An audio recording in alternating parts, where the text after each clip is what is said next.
Let's prepare to begin, please.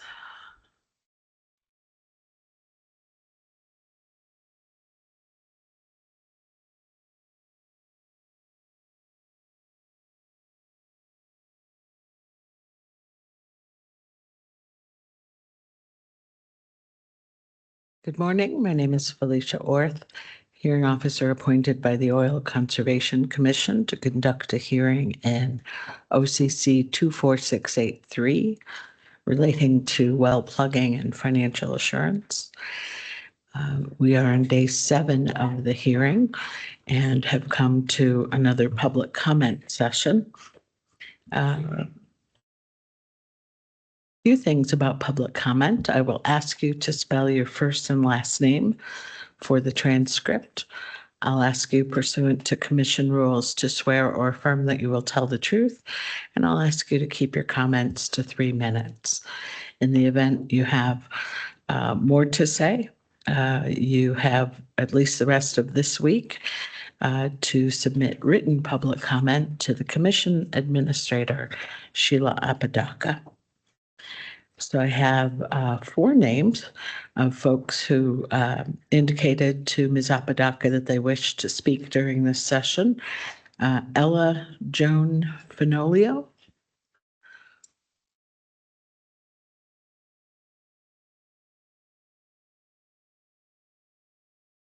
Ms. Fenolio, can you unmute yourself?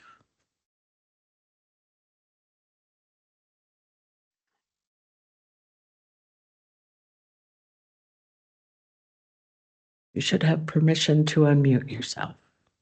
And you might have to press Control-Shift-M to unmute.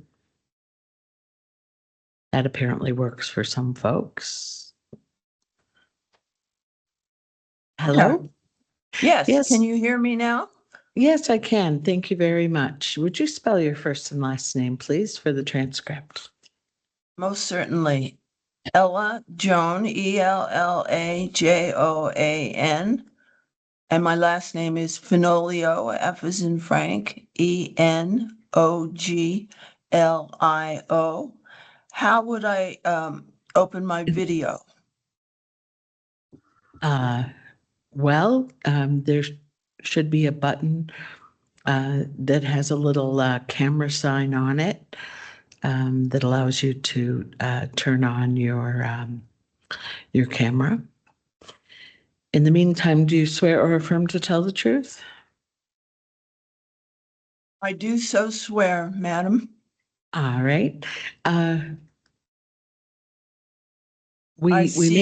see no camera button. I'm new to Teams, so I'm probably not doing this right. Okay, I can speak when you're ready. Anytime. Thank you. My name is Ella Joan Fenolio.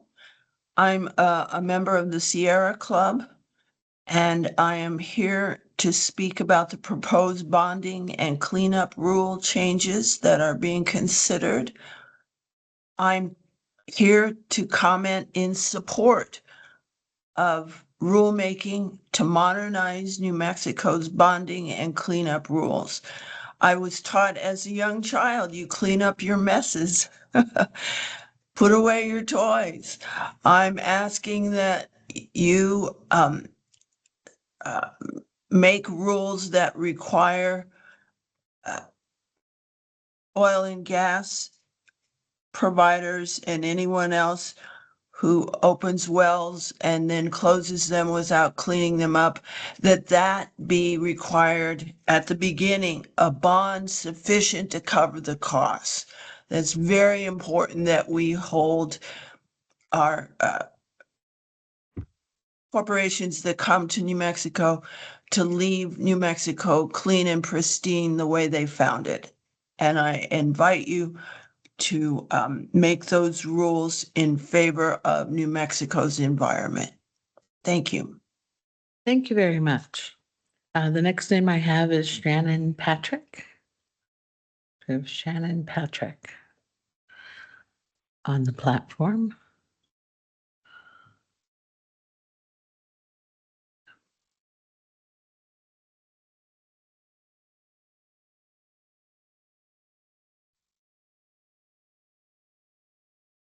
Perhaps not. Okay. Lawrence Hittle. Yes, my name is Lawrence Hittle, Lawrence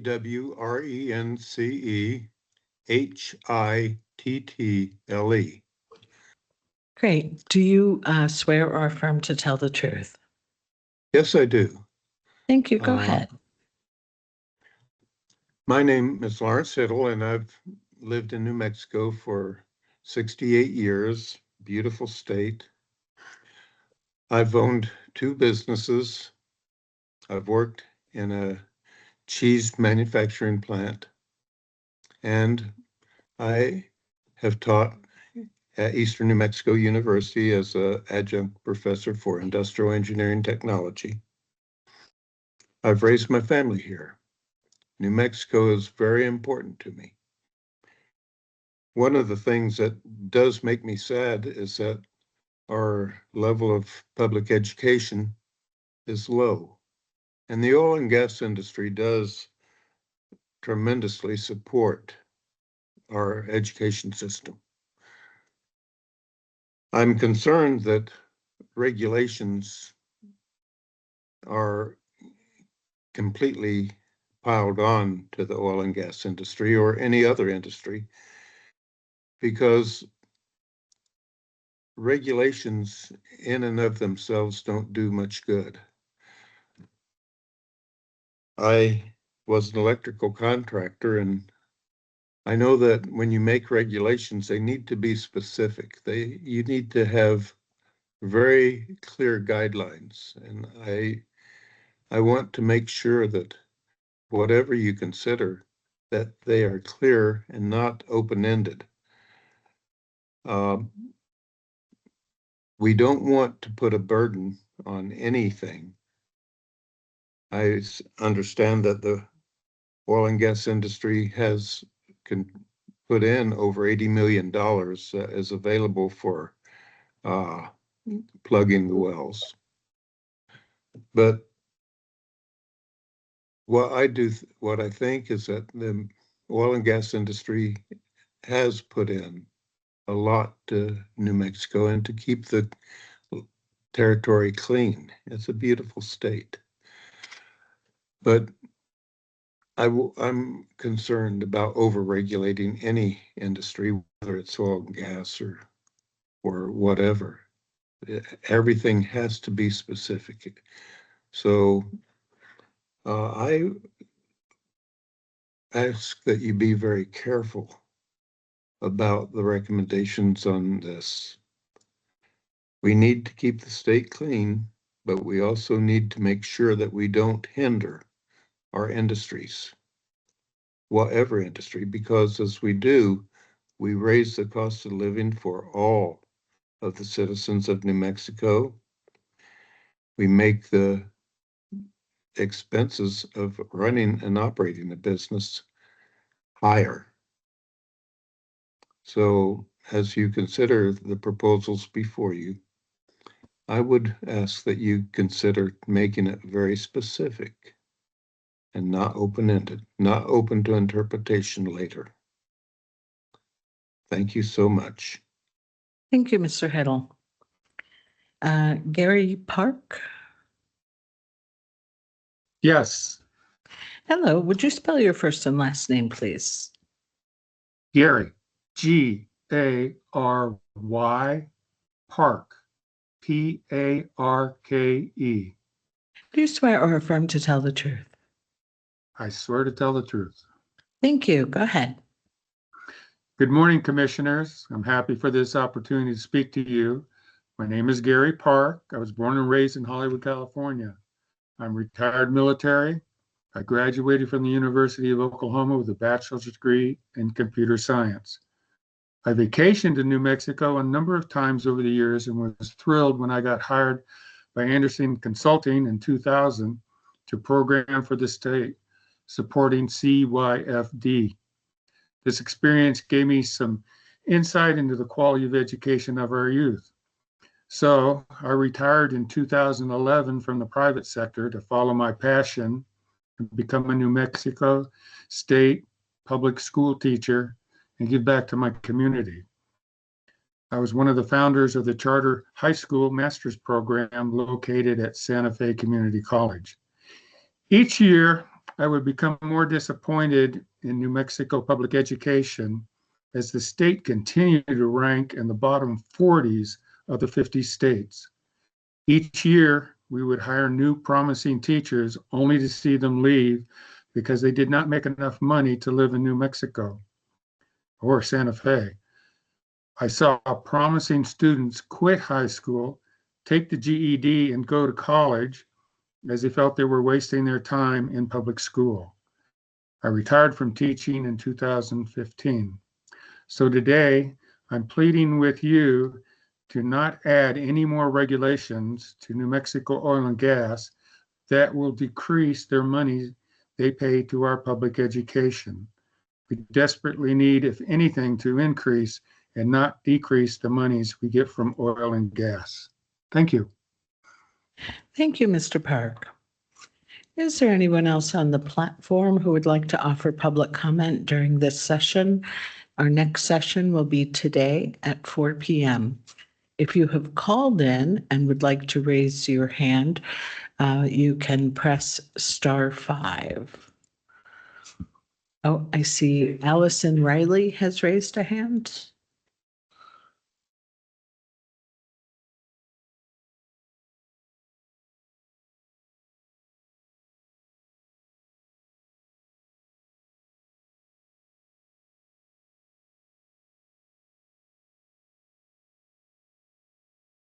Sheila, can you find Allison Riley? Okay.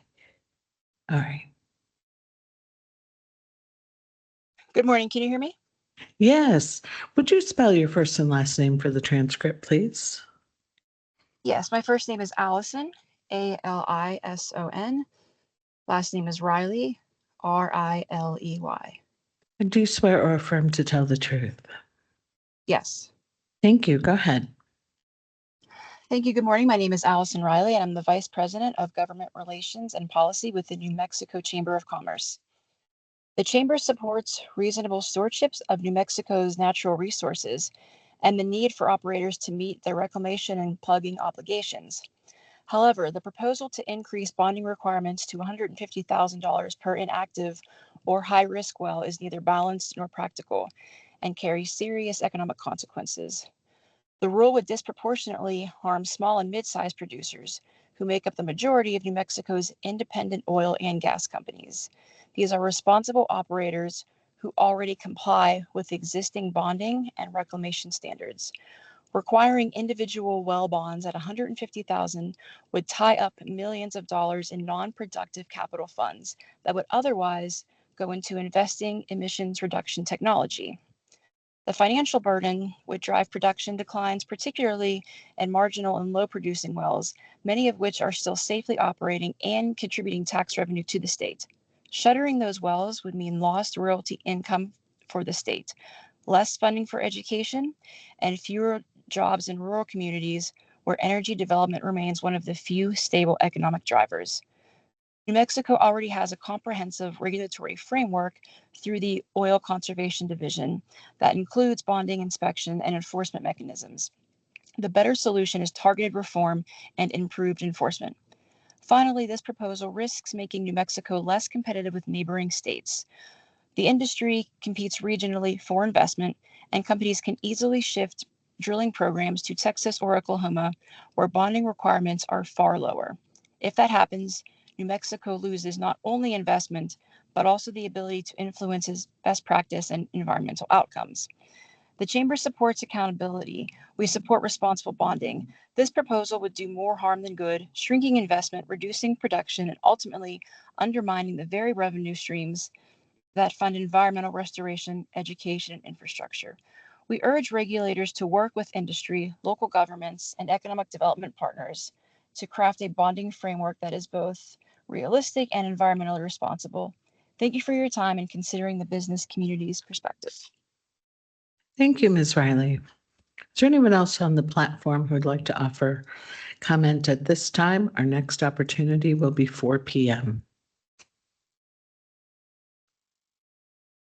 Okay, and I Don't believe I see anyone in the room here to offer public comment. So we'll move back to the technical case.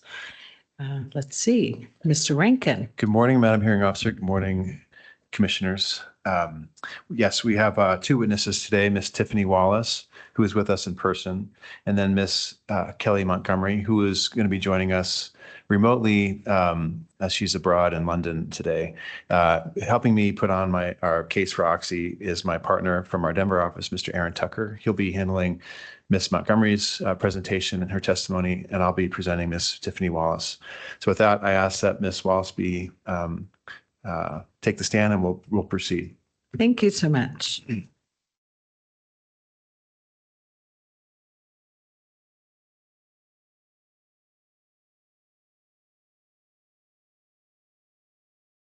Would you spell your first and last name for the transcript, please?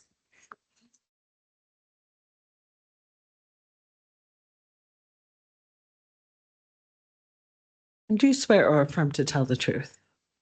I do. Thank you so much. Go ahead, Mr. Tucker. Good morning, Miss Wallace. Can you please state your name for the record? My name is Tiffany Wallace. And by whom are you employed? I am employed by Oxy USA Incorporated, which we'll call Oxy for short. Are you familiar with the application filed by the applicants in this matter? I am. And is a summary of your education and work experience as a petroleum engineer included in your direct testimony? Yes, it is. Just at a very high level, you've got some experience testifying on rulemaking in front of the commission, right? I do. And do you have any changes or clarifications? And your testimony actually is attached to Oxy's exhibit packet as Exhibit B, correct?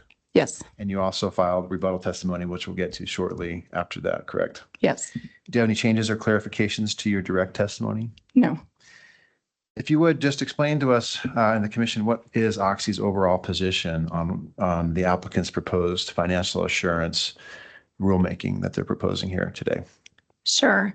Oxy does not oppose the petitions. The petitions hope to increase financial assurance for active and inactive wells. However, we do feel there's 3 areas that go too far with regard to the statute. The first is creating the new category, the new marginal category. The second is in the provision with the 15% of an operator's portfolio being categorized as marginal, then including non-marginal active wells as part of the bonding requirement. And then the third is the removal of the 2-year period for wells in temporary abandonment status, the removal of them outside of the statutory bonding requirement, the blanket bond. And I'm not sick. I just want to say that.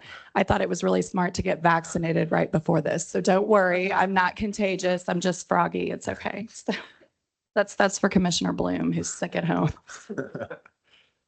Anyway. Thank you. Thank you, Ms. Wall. So and just among the concerns, does Oxy have a concern about whether the proposed rules are overbroad or not targeted generally? Yes. Yeah. Now, I'm going to pull it. I've got your slide deck up, and I'm going to ask you to walk through these slides and just tell me when you want me to advance. Just give us a general overview here. What concerns does Oxy have with the proposed changes to the first section that's going to be modified 1915-2.7?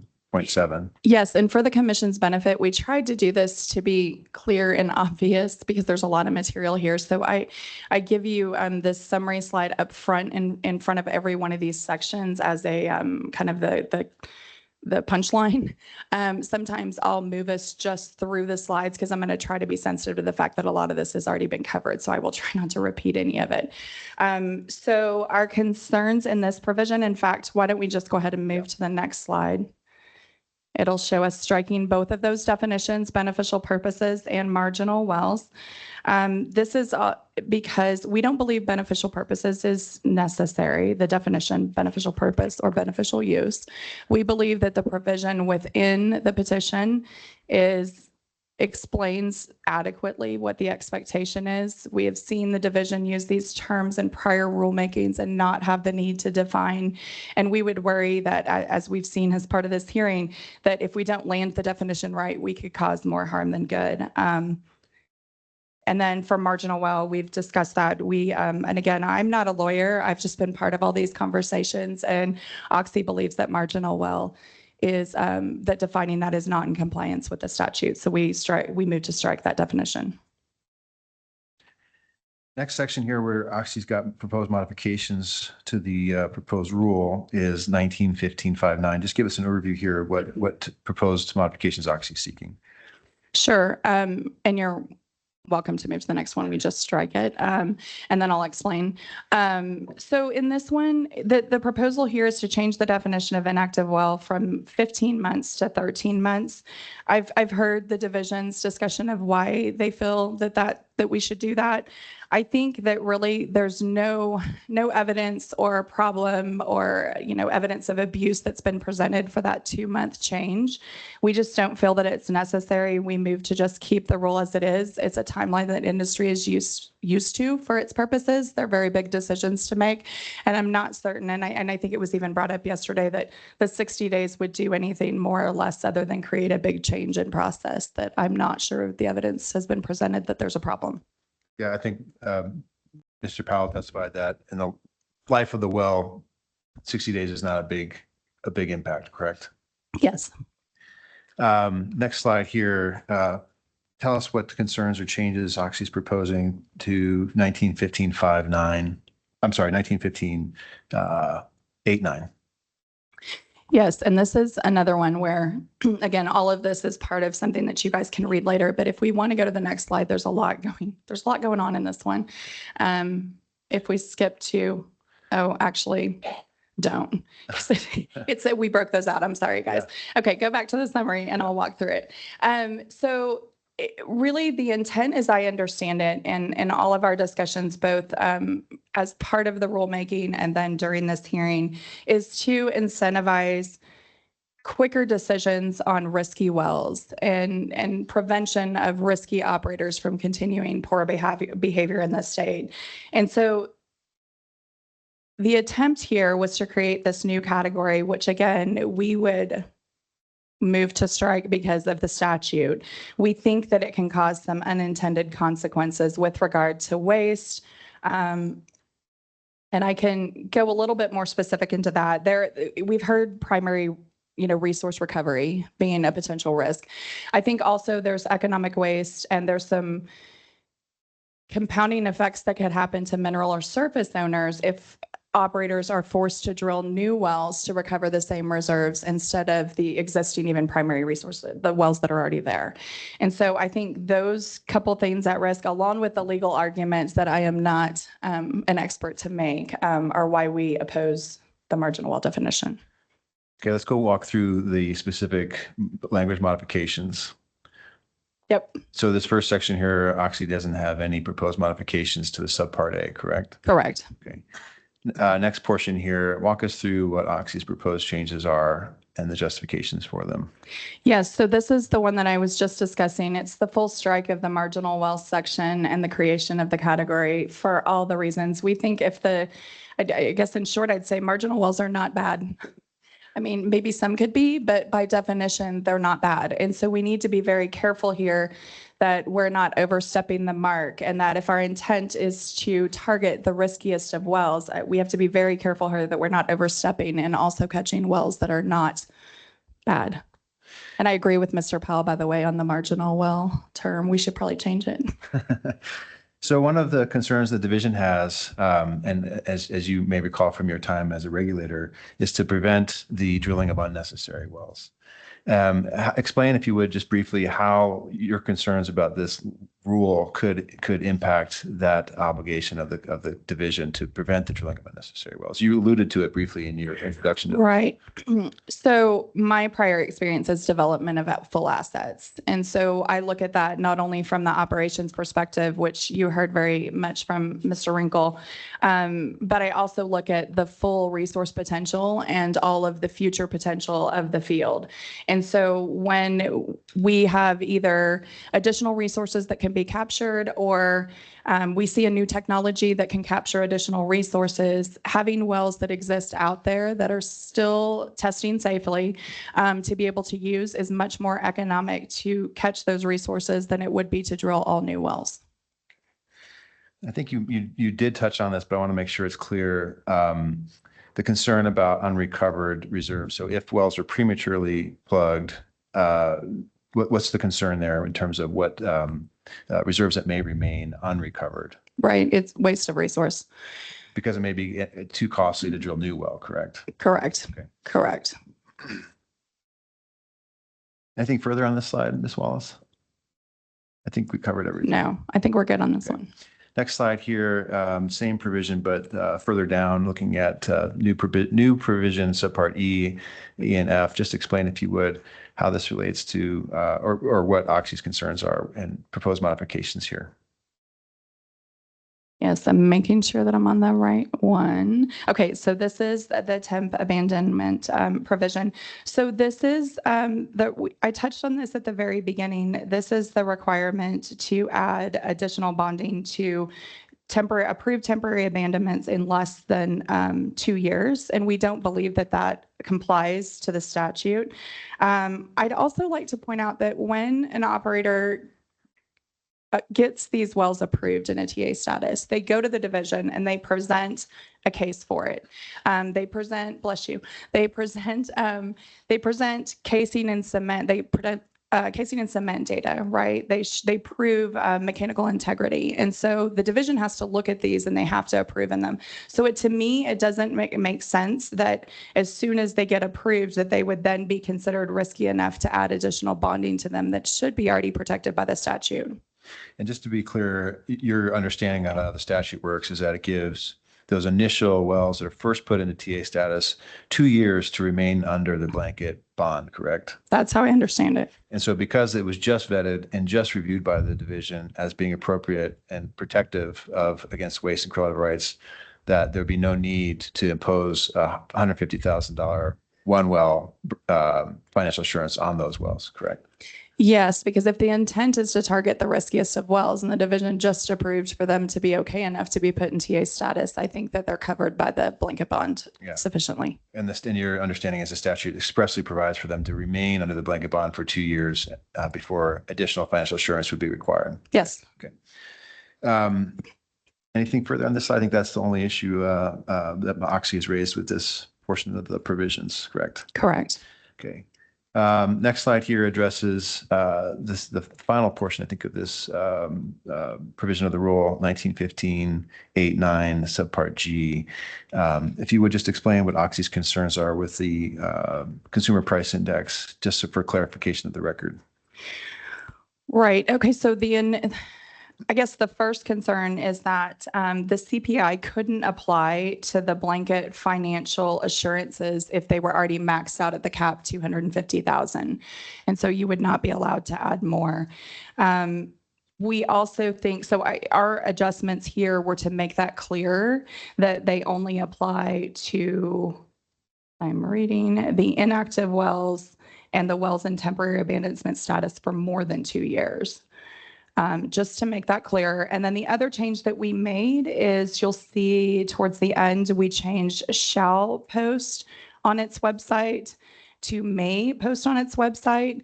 And we just felt like we wanted to leave the discretion at OCD to decide when and if the CPI changes were significant enough to make that change, rather than requiring it every year, because it could be burdensome.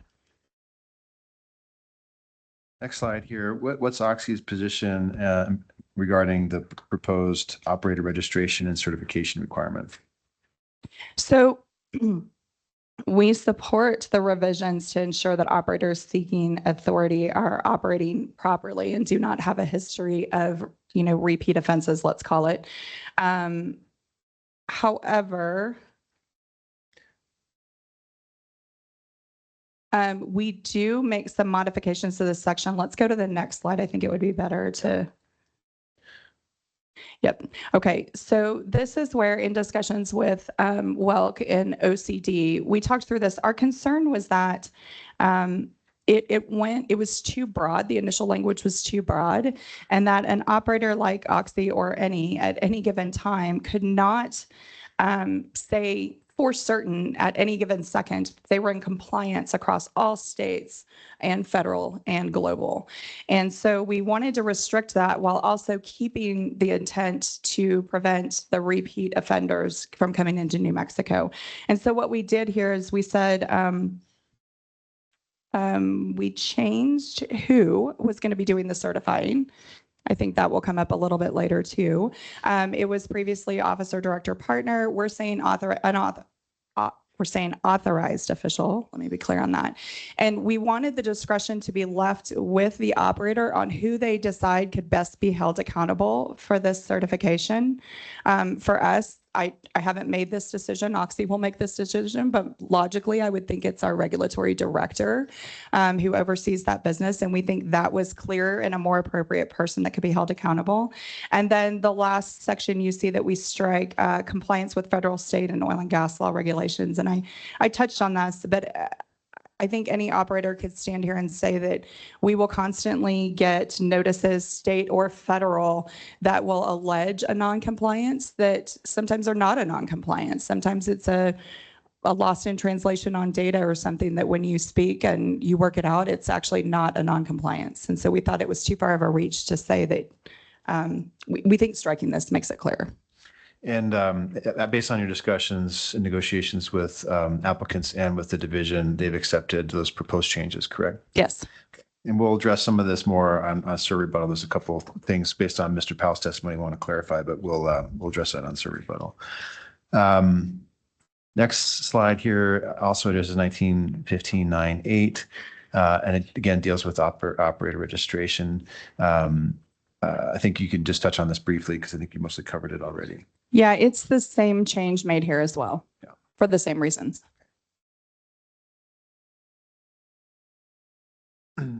Next slide, slide 14. What's Oxy's position regarding applicants' proposed annual 25% interest requirement as part of the operator registration process?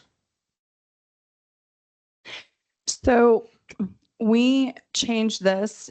We believe that the certification at the time of registration and transfer is sufficient. If again, the goal here is to prevent the repeat offenders. If the OCD has the ability to check that on the way in and at various points, we think that annual, I think it's annual that yes, annual is too burdensome, both for the division and for anyone in operations. We don't oppose the requirement for annual disclosure, though. I believe this is another instance where applicants in the division have accepted the proposed modifications by Oxy. Is that correct? I believe so, yes. Okay. Next slide here, slide 15 is 1915-9-9. This is again deals with the same area, change of operator provisions, just at a high level. Explain, I think the same things you've touched on already, but just give us an overview of what Oxy's proposal is and whether applicants in the division have accepted those changes. Yes, the same changes, same reasons. Next slide, 15 here, I think same thing. You're looking at a modification to change who can authorize the certifications or change of operator. And again, this is a situation where the applicant and OCD has agreed with Oxy's proposed modifications, correct? Correct. Okay. This one is a little bit different, I guess. Next slide, 17 is a little bit different. If you would, Ms. Wallace, just review the proposed modifications here to 1915-9-9 in each subsection and the justifications for them. Yeah, the best I can tell is it's a cleanup section, I think I'll call it. I'm not sure why, proposed removal of C2. They're adding. I think it's the next slide. The next slide shows it, yes. Do you want me to touch on that now or just wait? Yeah, go ahead and touch on that now. I can toggle between them if that's helpful. Okay. Yeah, we're not sure why the removal of C2. There's a section D that you'll see in a minute that was added in that essentially is stated just slightly differently. Our proposal would be that we are fine keeping C2. We are fine if you want to strike C2 and add D in, but one of them has to be there. So if I slide to the next slide here, 18, I think it's actually E, addresses what would otherwise be in C2. So your point is either E or C2 should be included in the new rule, right? Correct. Okay. Other than that, Are there any other modifications that Oxy is proposing? I think in C3. C3 is just the change that we discussed in the prior slides. Same change, same reasons. Okay. Nothing further on this slide then, right? Nothing further. And the only changes on the subsequent provisions are just a renumbering depending on whether or not the commission chooses to keep C2 or not, correct? That's correct. Okay. On to the next slide, number 19. This is the new section 1915-25-8. Just give us an overview of Oxy's proposed modifications and justifications in this section. Yes, and for this one, let's check the next slide because I think the change is there. Yes, okay. So this is the time change slide, or the provision that talks about changing from 90 days to 30 days for plugging and abandoning wells. We heard some testimony on this week. I don't disagree with the testimony, but again, I'd say no evidence was presented that it necessitates moving from 90 days to 30 days. And I'd say if there isn't evidence of a problem or an abuse that the division's trying to sort, I would say let's just leave it. And then the continuously inactive, I've also heard the testimony on removal and why the suggested removal of that word. I believe it would cause more harm than good to remove continuously there. I know what the division is after, but I also think not defining a well as continuously inactive could be a hazard. Part of the concern is part of the concern, Ms. Wallace, regulatory certainty. If you remove that language, that operators and the regulator no longer have certainty about what exactly that means. Yes. Okay. Anything further on this slide? No. Next slide here, slide 21, addresses 1915-25-9. If you would just review Oxy's modifications here and the justifications for them. And let me know if you want me to go to the specific modifications. Yeah, wait here just for a second. I think, so Oxy supports the presumptions of no beneficial use. We think it was a very unique way to try to target the problem. We did make some minimal suggestions here. And I guess, yeah, go ahead. We can go to the next one. Yeah. We're really trying to maintain, so no changes to this provision. This would be 1915-25.9. Okay. Go ahead. Sorry. There you go. Okay. This is really about preserving the flexibility and the discretion within the OCD. I get a little, when I was a rule maker, I got leery with not having enough specificity within the rules. And I also didn't want as much specificity. It depended on the problem. And so in this particular case, I think when we're outlining this specific things that the division is requiring that may not apply to every situation, I would prefer, and Oxy would prefer, to leave the definition in, or leave the provision in OCD's hands. They can decide which required information they need at the time. And just to be clear, I think Oxy had concerns that the way the rule was proposed sounded like this information was mandated in every instance, correct? Correct. And in some cases, the data doesn't make sense for the project or for the wells put forth. So the language here is intended to make clear that rather than mandating the specific information identified, it serves as guidance, and that the division can ask for more or different relevant information, right? That's correct. Okay. Next slide here addresses another section of 1915-25. Here it's section 12.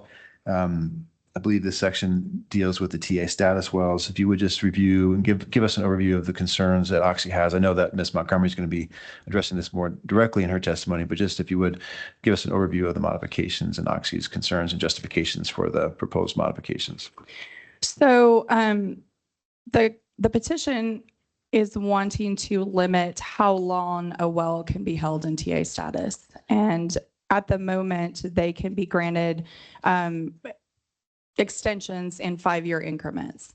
And the provision in the rule and the petition would say it would be a 5+2 is the limit of that. And so what we'll go into is why we feel like that could be of concern to broader projects, like, for example, EOR, which Ms. Montgomery will talk about in fuller detail. But there are also I imagine there are other projects that would need these TA status wells for longer than the 5+2. Next slide here, I think, gets into the details. You just review what's being proposed by OCC, and again, a little more detail on the justifications. So OXI wants to retain the division's authority to request review and to request data that would support the programs that would be chasing these exemptions. And we hope staying in TA longer than 5+2 years. We do also want the discretion, and you'll see struck at the bottom are a bunch of specific data requirements. This is again about retaining discretion with the division to ask for what they want based off the project that's being put in front of them. And so this is really about them retaining the authority to ask for the data and ask for what data is appropriate to approve these. One of the things I wanted to make sure is drawn out, Ms. Wallace, is I think the way the proposed rule was drafted, the initial TA status period could be anywhere from 1 to 5 years, correct? Correct. And so if it were less than 5 years, the extension as written could only be 2 years, right? Yes. So it could end up being that a TA status as proposed would be something less than the 8-year maximum, right? It could be something. That is true. That's their discretion. Right. And what's your view of that limitation? I think I have not been made aware of any problems with that process now. I know, and Kelly can, or Ms. Montgomery can speak to that more than I can, but we have provided a lot of data and a lot of assurances to the division to get those approvals. And I can support the division having discretion at that. So just real quick, on your rationale, you've got 4 types of information or guidance that would allow for the division to give extensions to the TA status. In your understanding, is that closely aligned, if not totally aligned, with what applicants are proposing in their testimony as well? Do you think we can reach agreement with applicants on some language that would get us to the same place? Absolutely. We are doing all of that now as part of our approvals. Okay, so we'll work on that going forward. Next slide here is 1915-25-12. Again, this is another provision that addresses specifically the TA status. Do you just review the proposed modifications here? I think this, again, touches on what you just discussed at a higher level, asking for specifying that the requested information is not mandated, but it should serve as guidance, correct? Right. So this is about, there are 2 things going on in here. One is the high level limitation of the amount of years that it can be an approved status. And again, we believe our specific example that we'll be presenting is an EOR project that has 500 and some odd wells that we evaluate constantly. We have made changes to that program as we have gone along. We changed spacing. You'll hear from Ms. Montgomery that we dropped wells and plugged them because we changed spacing. As we evaluate those 500 wells and how they best develop those resources, we may have those communications back to the division for when that program changes. But it takes a very long time to understand how that program is going to work.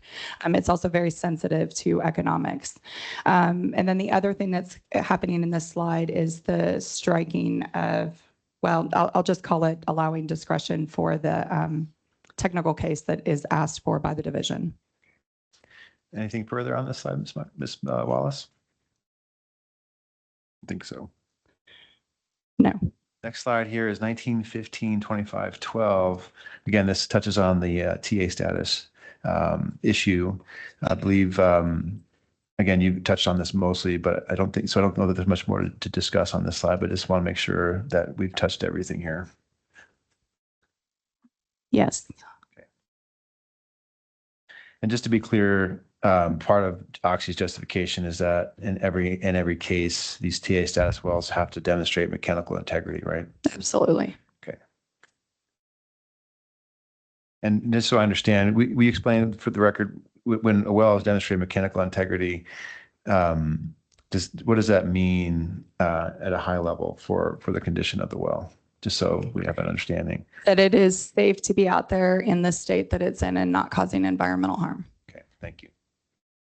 Next slide is slide 28. I guess we're moving into your rebuttal testimony now. Ms. Wallace, As in preparation for your rebuttal testimony, did you review the testimony of division witness Mr. Justin Wrinkle? I did. And what does Mr. Wrinkle say in his testimony about marginal wells? He explains that marginal wells have very little value and are mostly being held to hold the lease. And is that that's the focus of your rebuttal testimony, correct? Yes. Okay. Explain at a high level Oxy's position on Mr. Wrinkle's testimony and view of the value of marginal wells. I think Mr. Wrinkle's view is very accurate for an op-centric lens. And I think when you're looking at a full development field, you look at any well differently because it's all part of a program.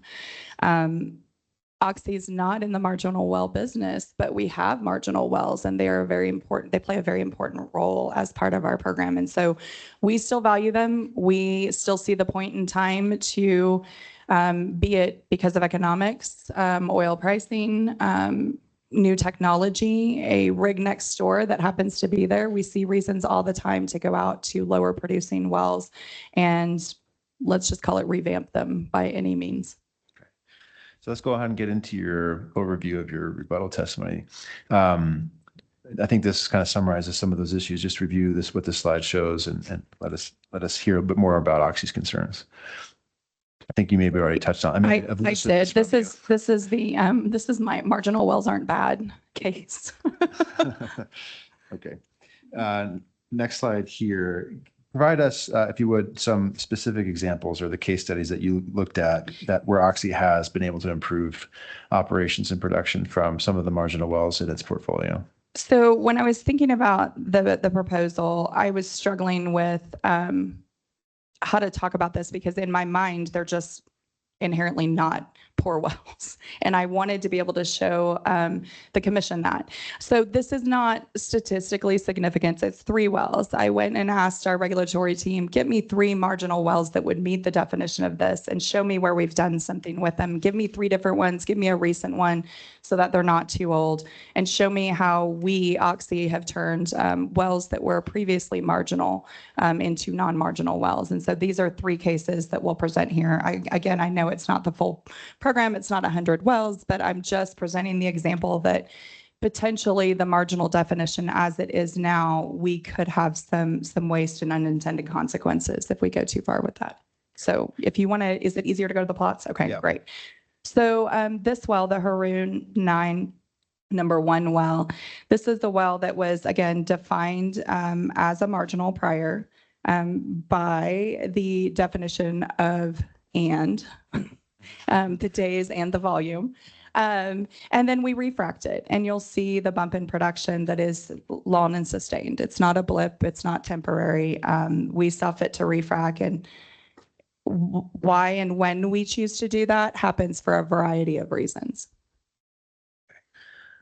Anything further on the Haroon 9 number 1 well? No. No. Next slide here. I is the have a FNR. question if I could yeah. interject just quick. But once that spike, if you could go back to that slide real quick. But would it continue to meet the marginal well definition post January of 2020 or February or March, whatever that after post spike? No, so it's doing the classic hockey stick behavior, right? Where it'll decline curve, it'll get a huge spike and then it'll flatten out. And at the moment, it is not at marginal definition. Okay, so you brought it out of marginal. Yes. Mm-hmm. Yeah, and just to be clear, because it looks like currently it's dipped below the 1,000 barrel limit. Is that right? But yes. But it's producing more. It's producing solid. Yeah, more than 100 days. So it doesn't meet the and. Right, which is again why the and matters, because I think both of those criteria are important for defining this. Next well, the FNR 35 Fed 3H12. Okay, so this well had a lot of downhole mechanical problems. We did some artificial lift optimization, and you cannot see it on here because of the production lag. This was a recent one. I asked for the one that we did this year, just so we had a current one. And because of the production lag in the public data, that well is not showing, but I have seen the production. I am, on oath here telling you that well is still producing now above marginal status and was actually inclining at the time that I looked at it. Okay. So again, the lag is about, you said, you already told us, I think 3 months, is that right? Between the time you get your proprietary data and the time it gets public, is that correct? Okay. Next, well, And then this is the last well that was another recomplete. I did have a really fun example, but I decided to stick to the rule of threes where we actually got frac hit and a marginal well was now a non-marginal well, which I found interesting. That's always free production is nice. But this was another example of a recompletion. Now, a recompletion, just for everyone's benefit, can be that we decided to go, maybe this was a completion that we did years ago that had 10 stages and we've decided that 15 is better. Maybe it's one where for whatever reasons we needed to skip a few stages and now we can go back and catch them. And so for, again, multitude of reasons why we might have done this, I don't know the specifics on this, but this was a recomplete where we caught extra production by the additional fracs. Ms. Wallace, just give us an overview, if you would, based on your case study evaluation and Oxy's general view towards and use of these wells in its portfolio of Oxy's position on the utility and the importance of marginal wells in its business. I think we need to be careful at lassoing too many of the wells into the marginal category and labeling them as holding little value. It is true that sometimes they hold a lease, but that's not always the case. I think just these three examples show production that would have been lost had we been, forced to plug those wells or another operator forced to plug those wells. I think we just need to be careful to say that they hold little value. There are still resources out there. They are also largely they're part of a bigger program that could have a variety of reasons to develop them later, be it as part of EORs or anything else. Is it true generally that marginal wells are sensitive to economics, given the nature of these wells? Yes. Okay.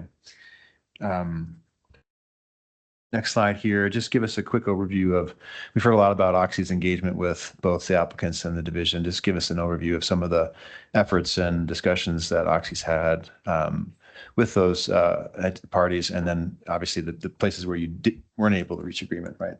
Right. So no, thank you to the division and WELC for reaching out to us and having those conversations.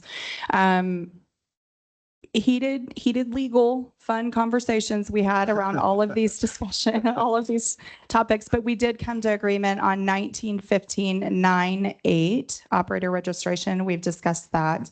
And we did come to agreement on 1915-9-9, the change of operator, and then 1915-25-9, presumption of no beneficial use, which we think is particularly unique and helpful for this, for the intent of this rule. Where we didn't come to agreement, I think we've exhausted it, is the marginal well category and the TAs under the wells and approved TA not being allowed to be captured under the blanket bond. And then the third one is around TA status not being allowed past the 5+2 years for things like EOR programs. Yeah, and that last one, it sounds like we're on track to maybe get some language that we can work with. I think so. We were almost there in our prior discussions. I think what it really came down to was how we were going to put language into the rule, like the prior witness that I forget his name said, that gave the criteria that we are already doing, how we get that language in there appropriately, but not be too restrictive. And then whether or not you have to call out EOR specifically in the rule or allow discretion at the division. We would argue allow discretion at the division because it's not just EOR projects for the future. I mean, I imagine EOR was considered, dare I say, speculative in its early years, and now it's not, right? And so I want to be careful that we don't put ourselves in a corner and prevent other projects that could happen on the basis of being too specific in the rule. And EOR is a broad range of things, right? It's pressure maintenance, it's water flooding, it's CO2, it's a range of things. And I would say Oxy is also looking at some very advanced approaches with horizontal wells, correct? Yes. Yeah.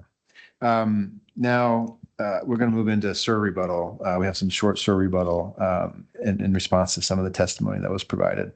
Ms. Wallace, did you hear Mr. Powell's rebuttal testimony that given the division's confusion around the proposed rules definition of marginal well requiring both, this is the marginal well gate or the and/or gate, that given the division's confusion around the proposed rules definition of marginal well, requiring both the production limit of 1,000 barrels of oil equivalent and the days producing limit of 180 days, that the division is open to, well, at least was open to simplifying the definition to just a production limit.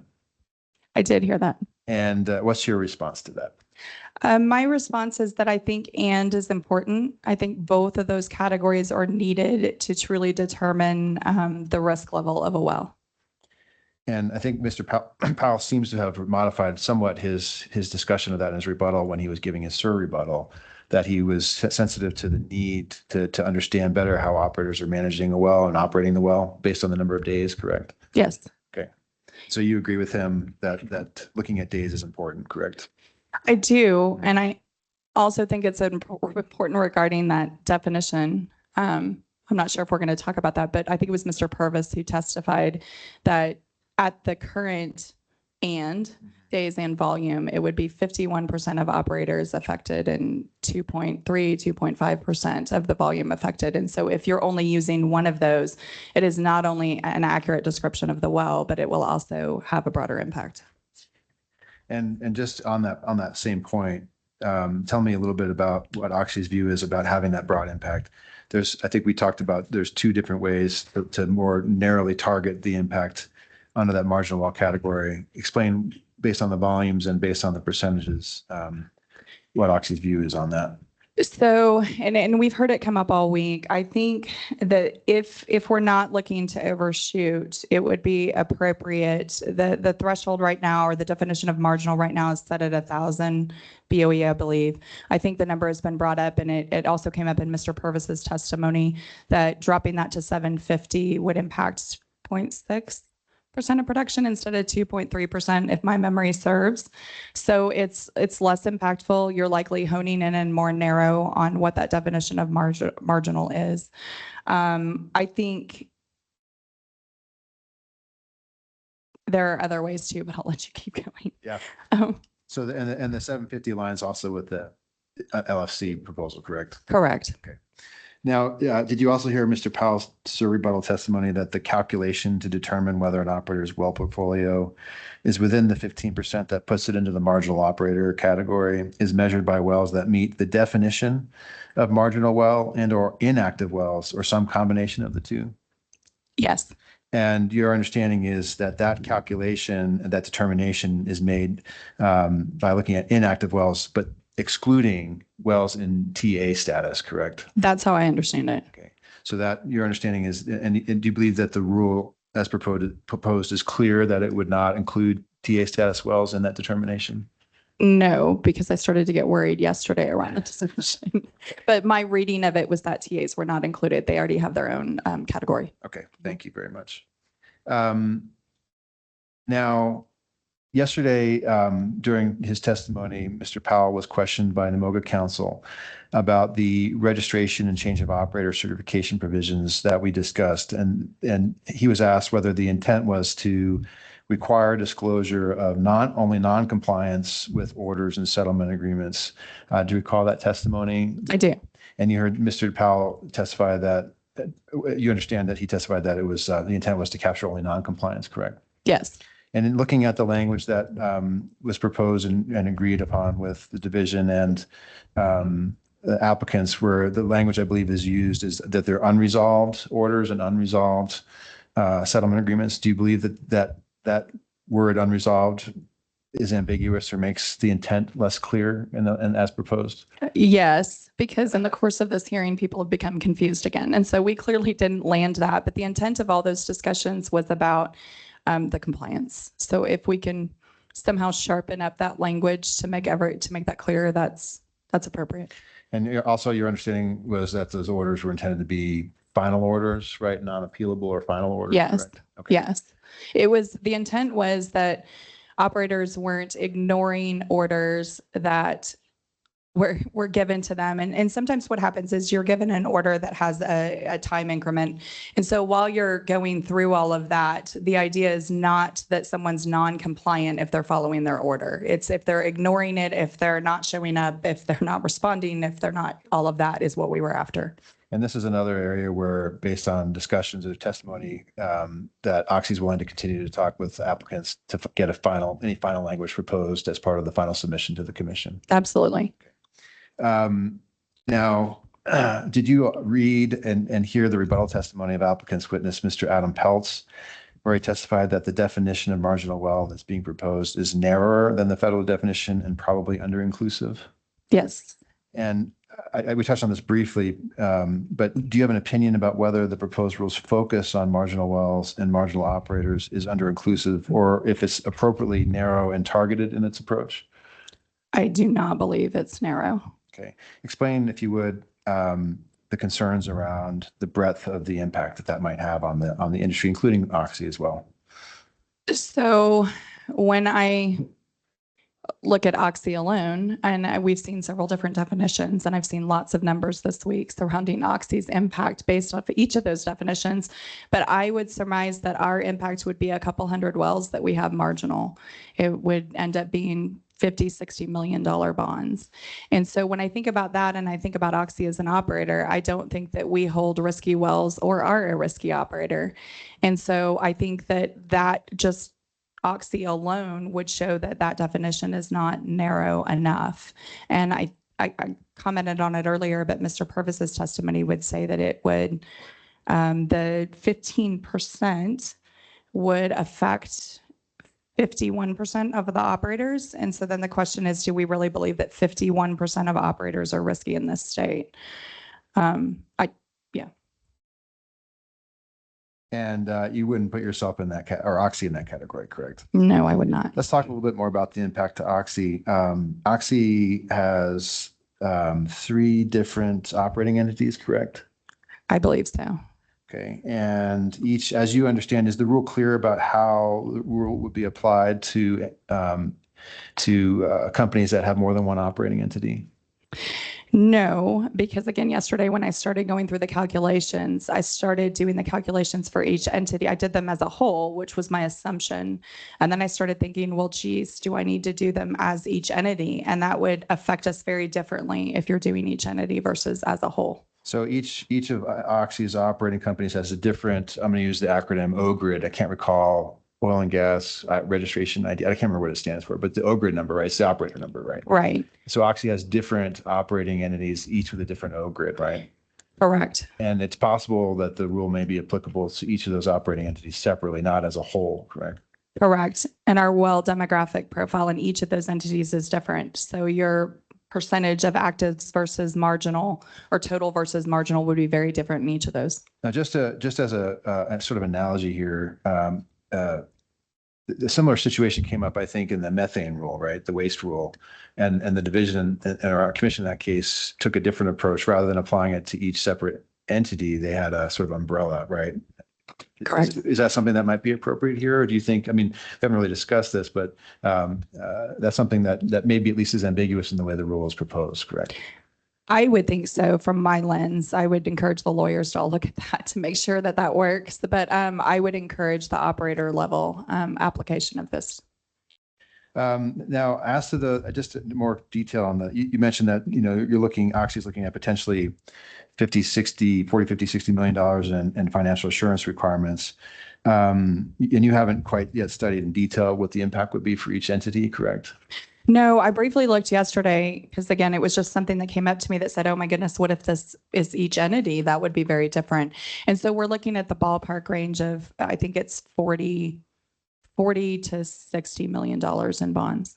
And one of the entities, I think you and I looked at it, would potentially fall would become a marginal operator, right? Based on the definition. Yes. I think that's Oxy USA WTP LTP, correct? I'm going to trust you. Okay. I can't keep them. I'm Oxy only. So in that situation, I think we looked at, I think it's about 150 wells or so that are under that entity. Yes. And based on that, because that entity then would fall at the 15% would fall into the marginal operator category, they'd have to pay $150,000 for every well that it operates. That's correct. And so in that instance, it would be close to $22 or $23 million just for that one entity, correct? That's correct. And this is where I believe it's overreaching because they're all active wells. but there are active non-marginal wells that would now have to be bonded because of that 15%. And if it were to be applied to each entity. Now, I want to just talk a little bit about your view that this is that, you know, Oxy is a prudent operator and this is overreaching, especially as to Oxy, and there's other operators out there similar to Oxy. Tell us, if you would, just how many wells Oxy has recently plugged in New Mexico. Over the last 5 years, we've plugged about 500 wells. It's about 100 a year. Do some of those wells that Oxy plugged, would they include what we've heard today or during the hearing as forced plugging wells that were operated by other division designated operators who were either unwilling or unable to plug their own wells? Some of them, yes. And, you know, in your opinion, does this policy as implicit in this proposed rulemaking make sense to effectively burden operators like Oxy, who are prudent operators that plug their wells and the wells of other operators, by creating this marginal well category? No, it doesn't. Now,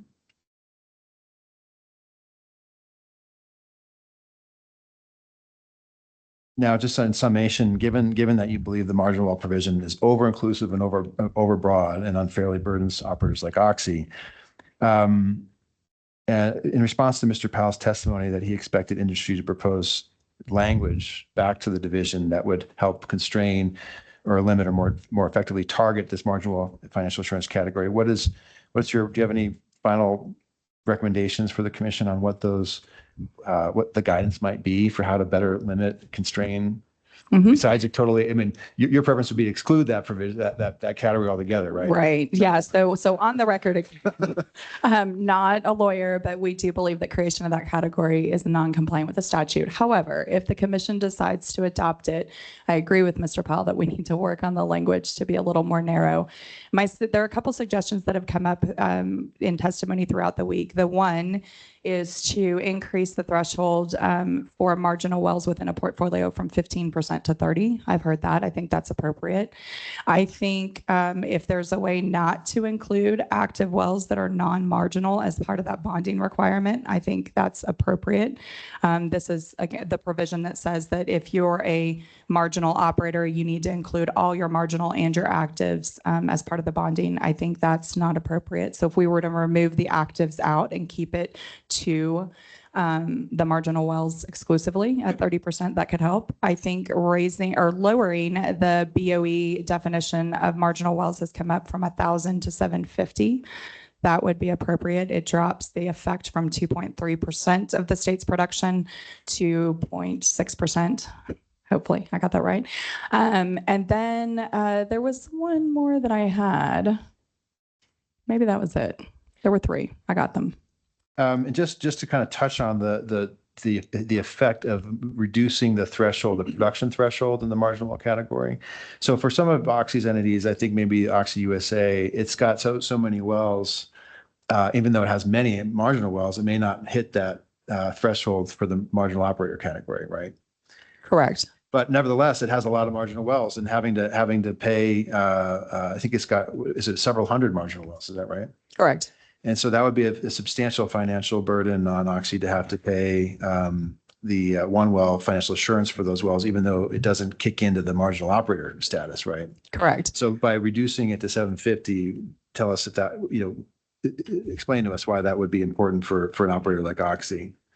Well, and to be fair, I did not run the analysis on dropping from 1,000 to 750, how many wells that would drop for us, but it would definitely drop wells. Yeah. And so it would mean that the bonding is less. And again, if the intent is to target risky wells and risky operators, and we can say that Oxy is not a risky operator, and a lot of those wells are not risky, I think that would be more appropriate. Okay. I think that covers everything. Anything else that you wanted to add before I make you available for cross? I think we covered everything, but if not, I want to make sure you have the opportunity to say it. No, thank you, everybody, and thanks for the hard work and for the discussions. Hopefully we land on an appropriate and good rule. Thank you, Ms. Wallace. Madam Hearing Officer, at this moment, I have no further questions for Ms. Wallace and make her available for cross-examination. Thank you very much, Mr. Rankin and Ms. Wallace. Ms. Fox or Ms. O'Grady, do you have questions of Ms. Wallace? We do. Thank you.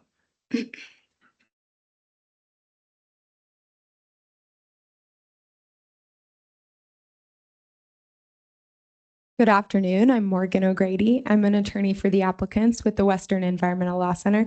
Thank you so much, Ms. Wallace, for your time. First, I'd like to thank you for your willingness to meet with applicants and OCD and negotiate the proposed amendments. We really appreciate OCC coming to the table, and we're glad we could reach agreement on certain provisions. I'd like to start with financial assurance for inactive and approved and expired TA wells. And I'd like to share my screen.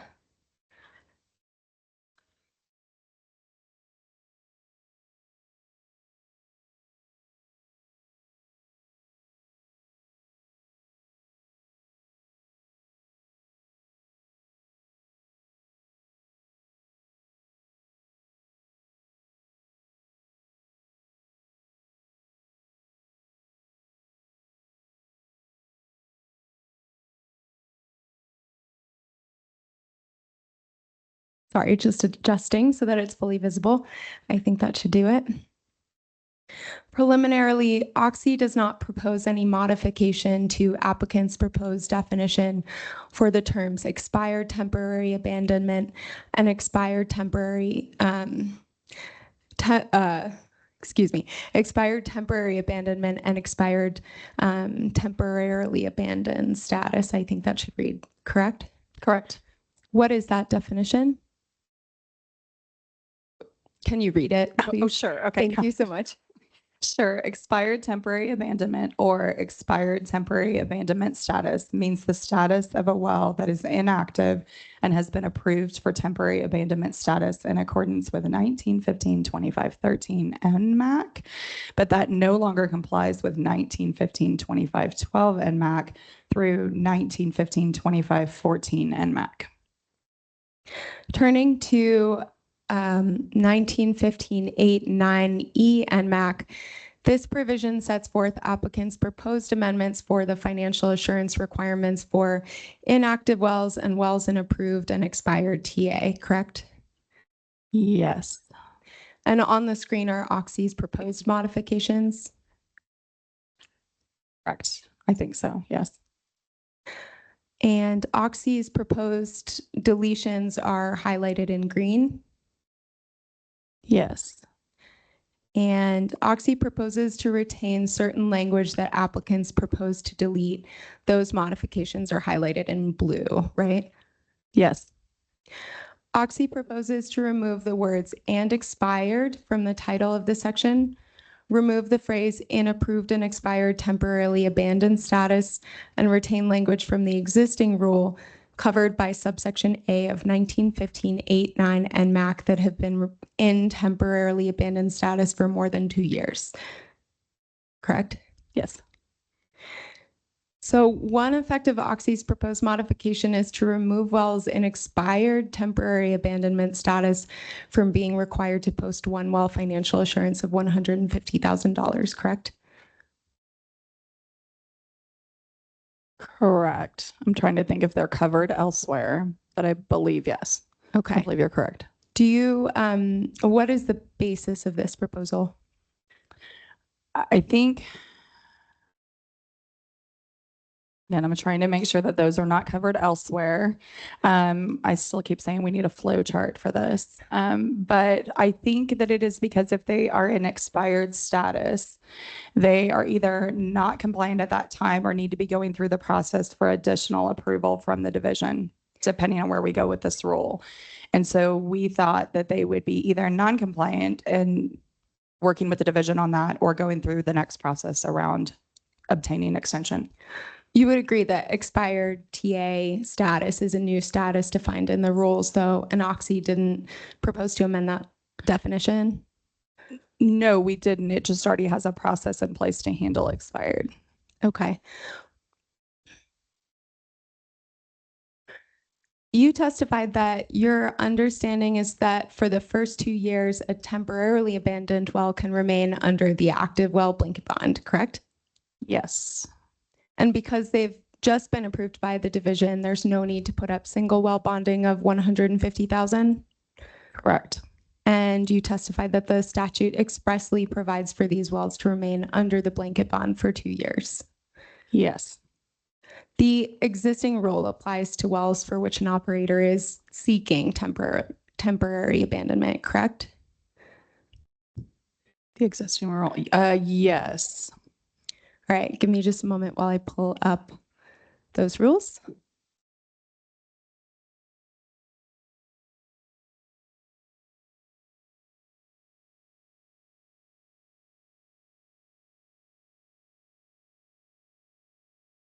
Am I going to have to do the rainbow slide? Luckily, no rainbows.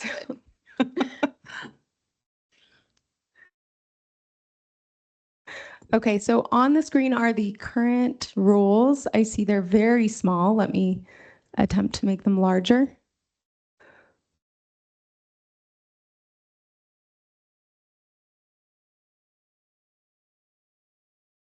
Still a little illegible.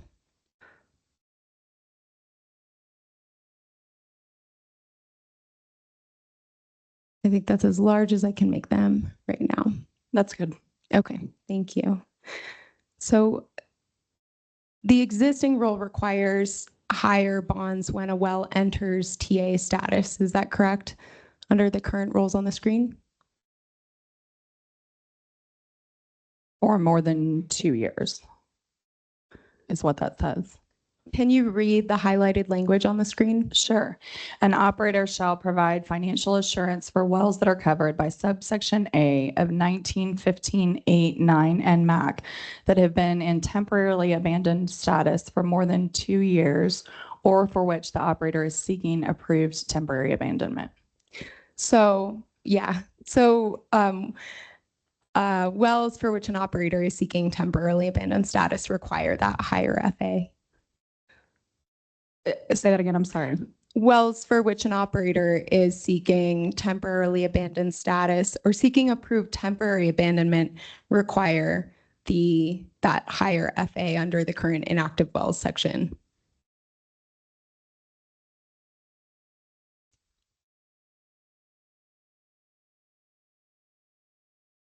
Yes. Okay, thank you. And I'm going to pull up the statute.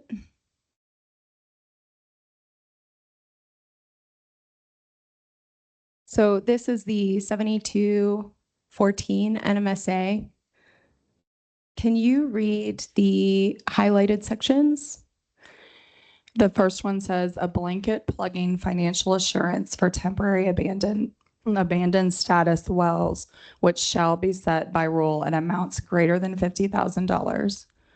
Great, thank you. And the second section? The Oil Conservation Division shall require a one-well financial assurance on any well that has been held in temporarily abandoned status for more than 10 years. 2 years. The statute, Sorry, 2 years. Did I Thank say you. 10? Oh my goodness, 2 years, correction. The statute does not explicitly specify which wells are subject to the 250,000 cap, correct?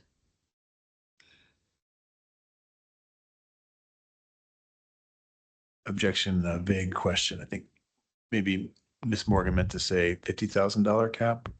No. Thank you.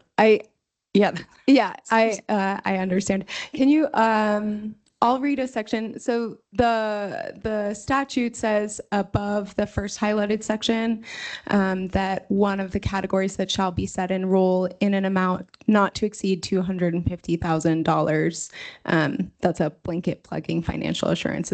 Is that correct? right. And so the way I think I define it, not a lawyer, is it has to be more than 50,000, but can't be greater than 250. Does the section discussing the blanket plugging financial assurance for $250,000 specify which wells are eligible for that $250,000 cap? Hold on one second.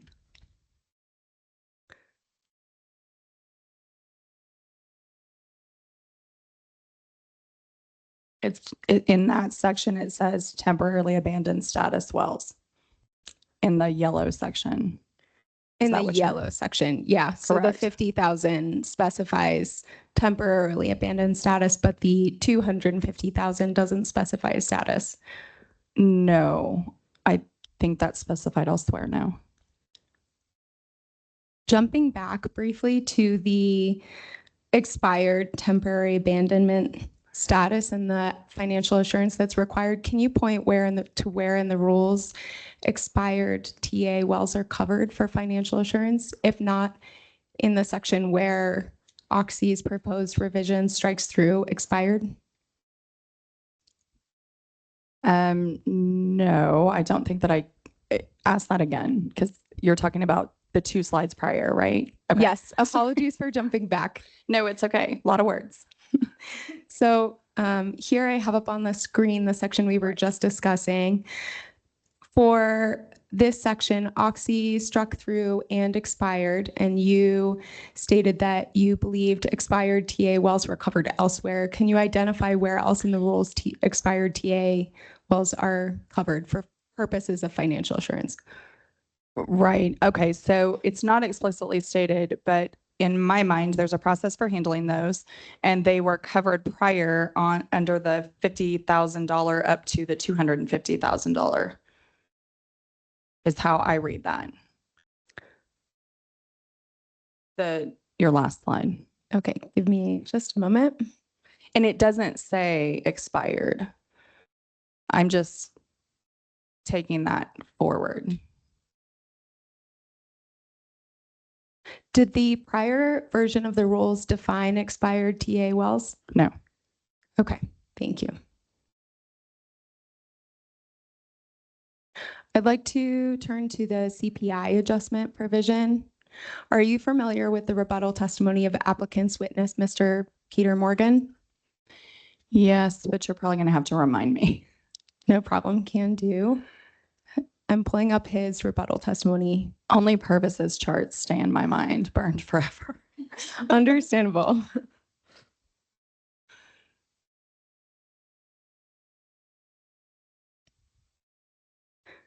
So this is his rebuttal testimony at pages 38 through 39 of applicant's Exhibit 81, Bates stamped 1161 to 62. Can you read this section aloud, and I'll try to make it larger for you? No, I can see it. Okay. The $250,000 cap on the amount of blanket financial assurance for active wells is not relevant to the proposed amendment 1915-89G and MAC, allowing for adjustments to financial assurance amounts because the proposed language expressly excludes blanket financial assurances for active wells. The blanket financial assurance amounts for active wells is set at 1915-89C2 and MAC. The subsection is excluded from the list of financial assurance categories, subject to the adjustments provided under 1915-89G and MAC.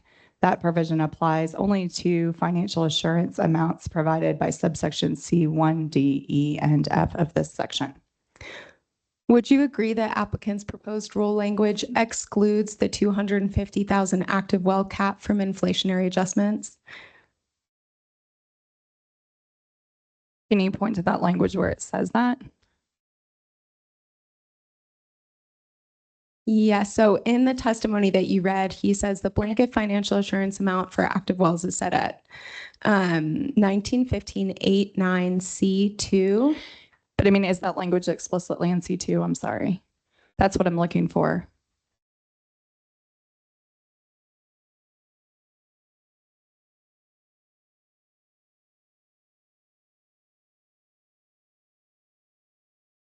I will pull up C2 on the screen for you. I was looking to see if I had C2.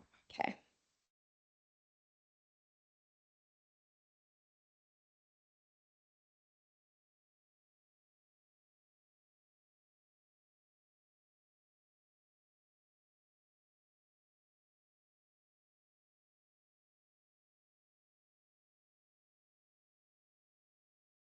Sorry for all this bouncing around. No, it's okay. Lots of words.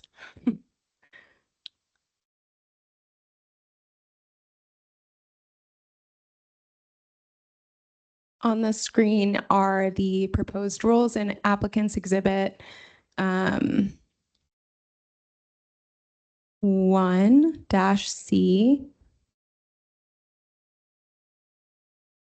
This is the applicant's Exhibit 1, but I don't think it's different from applicant's Exhibit 72 for the purposes of this provision.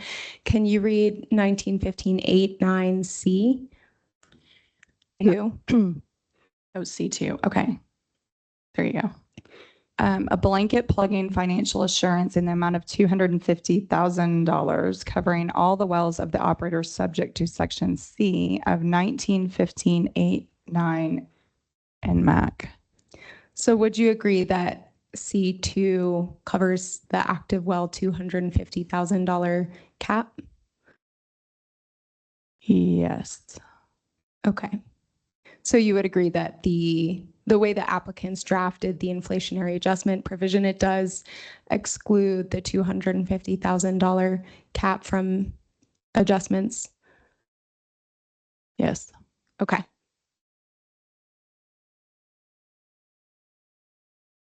Turning to approved temporary abandonment renewal. Part 25 specifically. OCC proposes modifications to applicant's proposed 1915-25-13 governing the approved temporary abandonment provisions, correct? Yes. I'm going to bring up OCC's proposed modifications.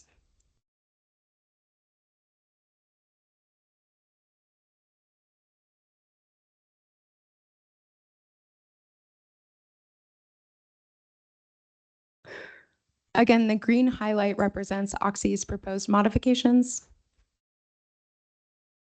Yes. And the blue text highlighted in green represents new language added by OCC. That's correct. In this section, applicants propose an operator may apply to place a well in approved TA for up to 5 years upon a demonstration that the well has future beneficial use, correct? Yes. And they propose that TA status may be renewed once for up to 2 years upon a similar showing after a public hearing before OCD. Yes. Now, I won't go over each and every modification OCC proposes here, but I want to focus on OCC's proposed deletion in subsection B of the last sentence, which provides an extended term shall not exceed 2 additional years, upon which time the operator shall return the well to beneficial use under a plan the division approves, or permanently plug and abandon the well and restore and remediate the location. Do you see that? I do. Can you put your cursor on it? Just Mhm. really quick. I can see your, there you Yeah. go. Okay. Yep. Got it. Okay. And the intent here of OCC is to remove any time limit on the second renewal of TA status. Yes. Under OCC's proposal, OCD could approve a second renewal for 5, 10, 15 years. They could. And there's no limit and no requirement that OCD periodically review a well's TA status. Actually, hold on. Let me back up a second because the first sentence that you read, I would argue, can they approve at their discretion up to any years, or are they limited to 5 years, 5-year increments? Do you see what I'm saying? Yeah, sorry. I do. Yeah. I can ask some questions to get at this. Okay. So the language from applicants that's crossed out early on in section B, there's a section that says prior to the expiration of an approved temporary abandonment, the operator shall, it provides various options, including apply for a new approval to temporarily abandon the well to extend temporary abandonment status pursuant to. Is that correct? Yes. And the new approval language is in black. So that's in the current existing form of the rule, correct? Okay. I follow. Okay. And the amendments the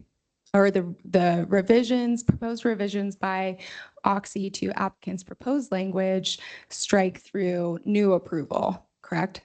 Correct.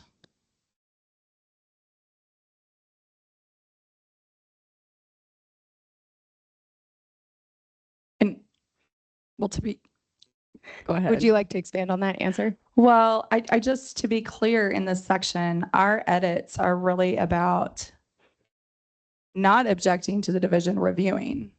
or approving. It's more about stopping the allowance of when you can continue to seek their approval.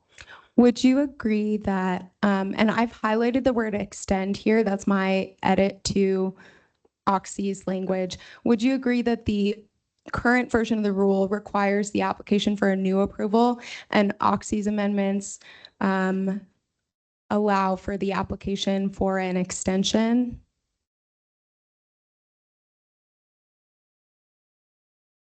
Yes. Would an extension bump an operator back to subsection A and the processes there?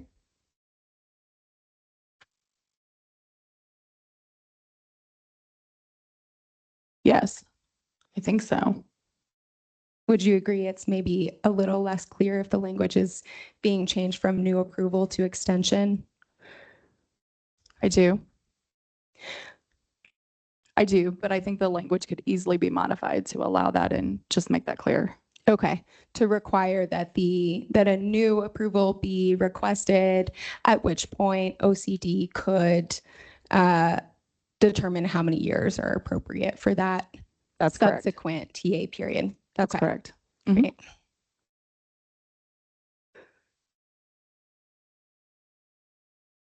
Ms. Wallace, are you familiar with applicant's proposal that would allow a well to be inactive for 1 year before being placed in TA, an initial placement in TA for up to 5 years upon a showing to OCD future beneficial use, and a second placement in TA for up to 2 years upon a showing to OCD in a public hearing, and then after those 8 years of inactivity, the well must be plugged or put back into beneficial use?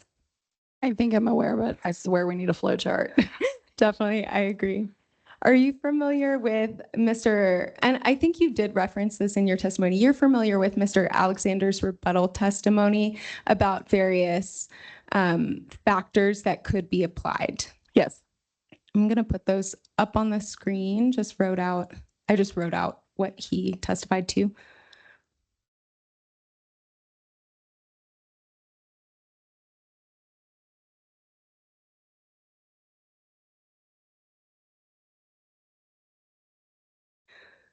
So to summarize and to refresh the commission, Mr. Alexander set forth a number of principles for any such exception, including that they must be limited in scope, limited in time, subject to periodic OCD review, based on sound engineering, technical, economic, and administrative information, not based on guesswork, hunches, and speculation or the like, and carefully crafted to avoid any kind of loophole leading to abuse, correct? Yes, I'm familiar.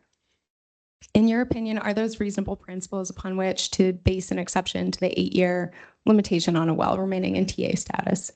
Mostly. So it's everything that we're doing now. I think number 5 is a little subjective, right? I don't know how you prove that someone's guessing unless they come in and say, hey, I'm guessing at this and I want 500 wells involved, which I don't think anyone's going to do.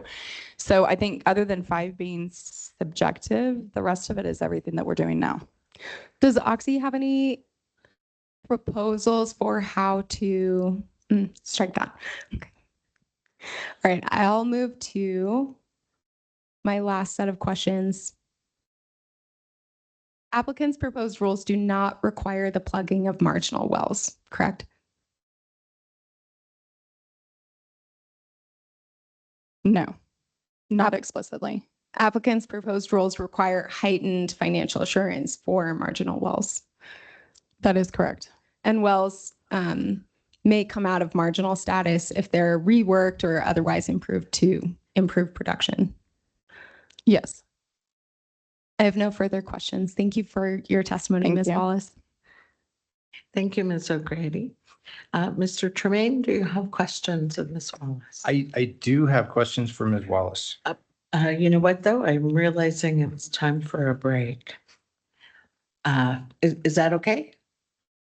That's quite all right. I actually have more questions for Ms. Wallace than I intended, so I'm going to be fabulous. 15, 20 minutes. Terrific. Let's take 15 minutes, come back at 10 of 11.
Let's come back from the break, please.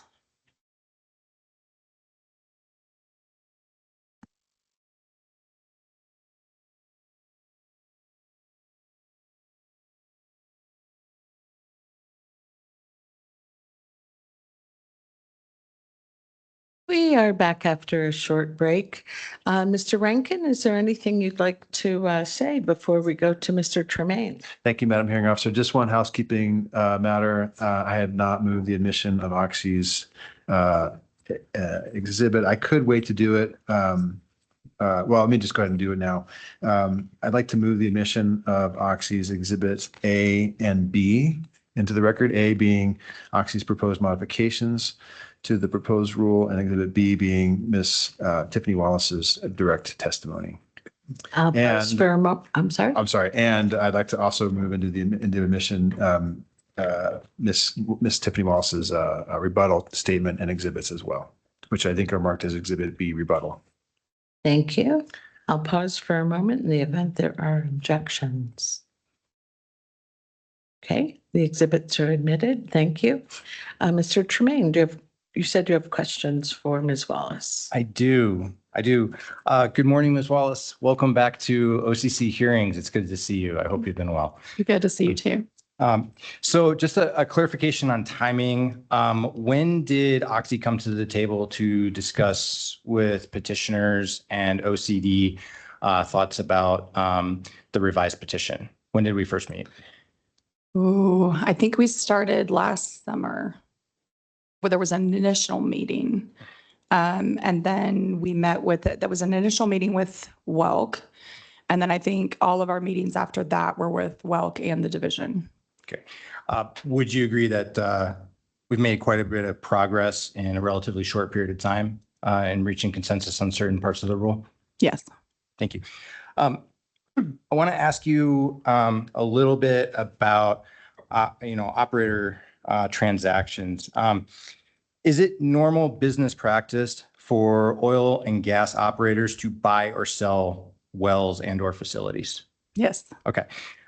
Do you agree that Oxy's various subdivisions have bought or sold wells and or facilities numerous times throughout their operational history? Yes. Okay. To the best of your knowledge, does Oxy perform any kind of analysis or risk assessment when buying or selling either wells or facilities? Yes. If you're buying a well or facility, you probably want to know if there's any compliance or operational wells there, correct? Yes. Okay. If you're selling, does Oxy look at the buyer to see if they're going to keep up with their end of the bargain? Yes. Okay. I want to ask you kind of a hypothetical, and I'm not talking about, for the record, I'm not talking about an Oxy transaction, but just generally speaking.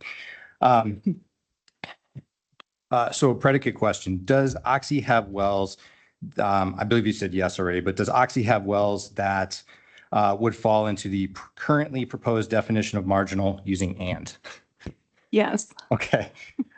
Let's say hypothetically that Oxy wanted to sell 600 of those wells to another operator.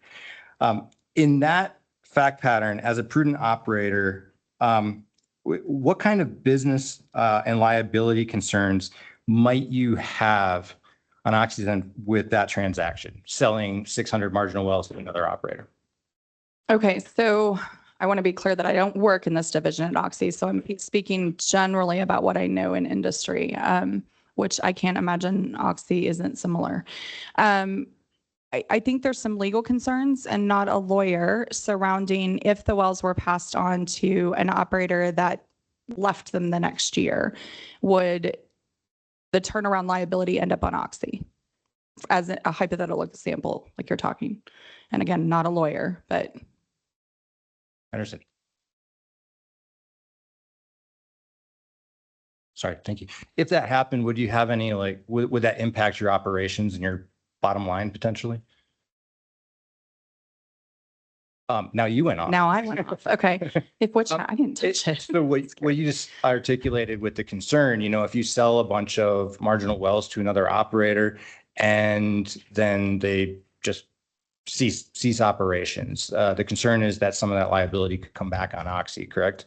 It could, and it's also our reputation. We're not that type of operator. So as a prudent operator, do you do any kind of due diligence review of the buyer? I would imagine so, but I don't know what that looks like because I haven't done that part of the business with Oxy, but I would imagine so. Thank you for that clarification, and I don't want you to speak for other Yeah. divisions. In your prior life, Yes. have you performed any version of that kind of analysis? And what would you, from the operation standpoint, looking at such a transaction, what would you call that type of analysis? Due diligence. Due diligence analysis. Okay. Is a due diligence analysis related to oil and gas well and facility transactions, in your professional opinion, a prudent business practice? Yes. Is it a necessary business practice? I suppose depends on who you are. Is it? I think yes. And anyone I want to work with, yes. But I think it depends on the company. Is it, in your understanding, currently prescribed or required by rule to engage in a due diligence analysis with transactions? No, not that I know of. All right. Broader question. In your experience and professional opinion, how widespread of a practice is a due diligence analysis for oil and gas well and facility transactions in the industry at large? Oh, I think it's pretty widespread. Thank you for that. I'm going to move on to some of your other testimony here. And I think I asked you about qualifying marginal wells, but as well as, is it safe to assume that Oxy would have some number of wells that produced less than 90 BOE and less than 90 days in fiscal year 2024? Yes, I'm guessing, but probably. As a general matter, wells that follow into that category within Oxy's portfolio, do those wells have downhole mechanical issues? Sometimes. Okay. Is there any specific reason why such a well cannot produce at least 180 days in a given year? Oh, there could probably be a host of reasons. And again, I don't have any specifics to talk to Oxy, so I'll speak just broader experience. There can be downhole issues, and we're waiting to get a rig out there. There could be, maybe we're waiting on purpose because we want to get out there and do our refrac and not just fix the mechanical issues, but also chase some additional reserves. And so we're waiting on purpose for the right rig or the right capital or insertion into the development plan. There's a host of reasons. It might be economics, well price, oil price, sorry. Okay, thank you. Madam Hearing Officer, I'd like to share my screen. Sheila. Looks like I still have permission. All right. So Ms. Wallace, you referenced several wells in your testimony. I believe it was your rebuttal testimony. The first being the what I'm going to call the Haroon 9 #1. Mm-hmm. This is, I think you can see here, this is Oxy. We're talking about the same well, correct? Correct. Okay. Would you agree that after reviewing the well file here, it's apparent that Oxy ran what I'm going to refer to as a casing patch in this well? That's not on screen. I'm not. Yeah, I was like, yeah, okay. Would you have any reason to disagree that Oxy took a corrective action that we'll refer to as a casing patch on that well? I would have no reason to believe otherwise. I mean, if you tell me. If that was the case, would that mean there was some form of defect in the well's casing? Potentially. In the event that there is a defect in a well's casing, would you agree that OCD rule currently requires operators to fix such casing defects? Yes. Okay, so with the assumption that that's what happened here, if you can assume that, would you agree that because Oxy took a required action to correct a casing defect, that the end result is that this well is no longer would no longer fall into a marginal status as defined by the current petition? If that is the way that it happened, then yes, but I don't have the specific knowledge of how that went down. I understand. Thank you. If you have a well that, so I'll refer you to let's go to scroll down to production, and we can see what I'm sharing on screen is, and I believe, Ms. Walls, you're well familiar with OCC permitting from your time here. So I've just clicked on the right on production values, and this shows production by year. And so if we scroll down to more recent years on this well, we can see a pretty significant bump after 2000. I'm clicking on things in 2022. So we had a down year in 2019 and 2020, and then you get significantly more production after that. Would you agree? Yes. Okay. So in 2019, there were 223 barrels of oil and 43 days of production. There was less than that in 2020. So at that time, if you were looking at that production, would you agree that there would be a concern that this well would fit into the currently proposed marginal well status? Yes. Okay. But Oxy did something, which I proposed to you what it is, but you don't know about that. But Oxy did something, and you significantly increased the production from this well, correct? Yes. Okay. If you increase production to this extent, I mean, in 2020, we're looking at 18 barrels of oil. In 2021, you're seeing 7,000 barrels of oil. Increased production means increased revenue for Oxy, correct?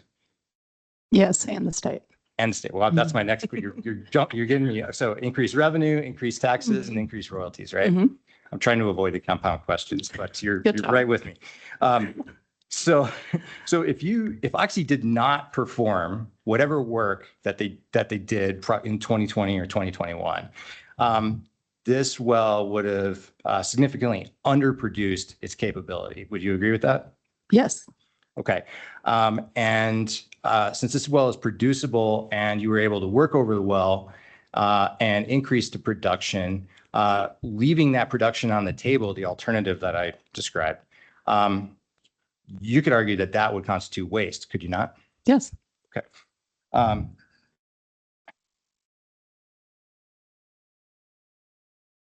You said you didn't know what Oxy did on this well, but can you articulate from your operational experience generally, if you have to perform a casing patch on a well, what kind of range of costs? How much does that Oh, boy. cost Oxy? Oh, I couldn't tell you. I especially couldn't tell you now, but I'll tell you it's less than a new drill. And was this also, did I see it's a vertical well? Did I see that on the prior? You want me to scroll to the top? The very You're first. going to be more versed in describing that than I am, but Yeah, well, we'll see. vertical. Okay, so it's a vertical well, and I'm just keeping that in the back of my mind because those are sometimes handled differently. They're older, right, than horizontal for sure. I could not quote you quotes right now on that. What I'd tell you is it's less than a new drill, unless we run into large problems. What kind of problems can you run into? All the ones that the division described when it gave its nasty examples, right? When you're going into a well, it's like, especially older wells, it's like working on an old car. You go in to fix one thing and 5 other things are wrong. Sometimes that happens. You can't predict when that's going to happen. So I would tell you it's less than a new drill unless there are problems. Would you characterize the expenses significant? Mm-hmm. I'll strike that. I think you've answered the question. I'll move on. All right. I want to ask you about your next example, which is the FNR 35 Federal number 3H. Do you agree that this is the same well in your example? I believe so, yes. Okay. I'm going to, again, I love the production tab here. So we're going to go down here and we're going to look at 2021, you had 10,000 barrels of oil. 2022, zilch. 2023, again, zilch. And then you saw a return to more production, but not back to its previous levels in 2024. Would you generally agree with that or qualify that characterization at all? Yes. Okay. So looking at the production history alone on this well, would you agree that it's accurate to state that it took Oxy a couple years to address the downhole problem on this well? Yes. Okay. Do you happen to know whether Oxy reported any of that downhole work to OCD? I do not know. Okay. I would just submit if the answer is ultimately no, you might want to look into that. Okay. Would you agree that, would you agree or understand that OCD, looking at this production history, would be concerned that there might be a downhole problem, probably in the 2021 to 2022 range?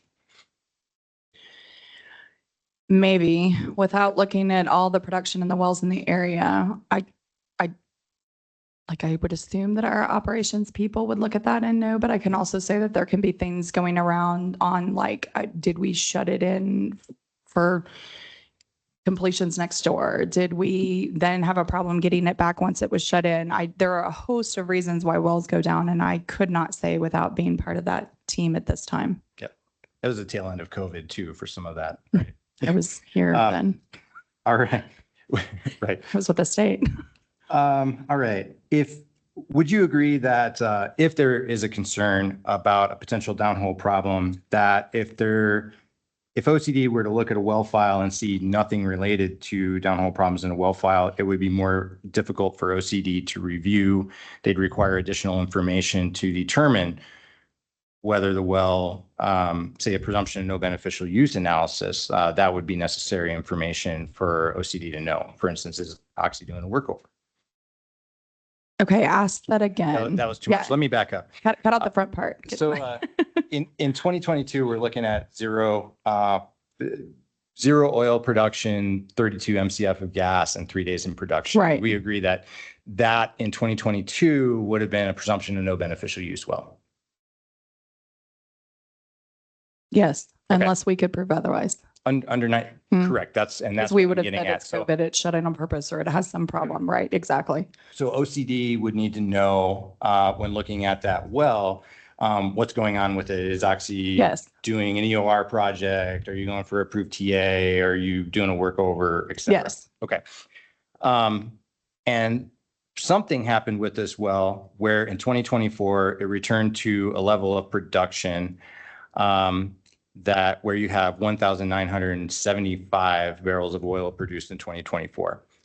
Do you agree with that? Yes. Okay. And would you agree that using the 1,000 BOE and 180-day calculus, that as of 2024, this well would no longer fall into a marginal well category? Correct. Okay. Thank you.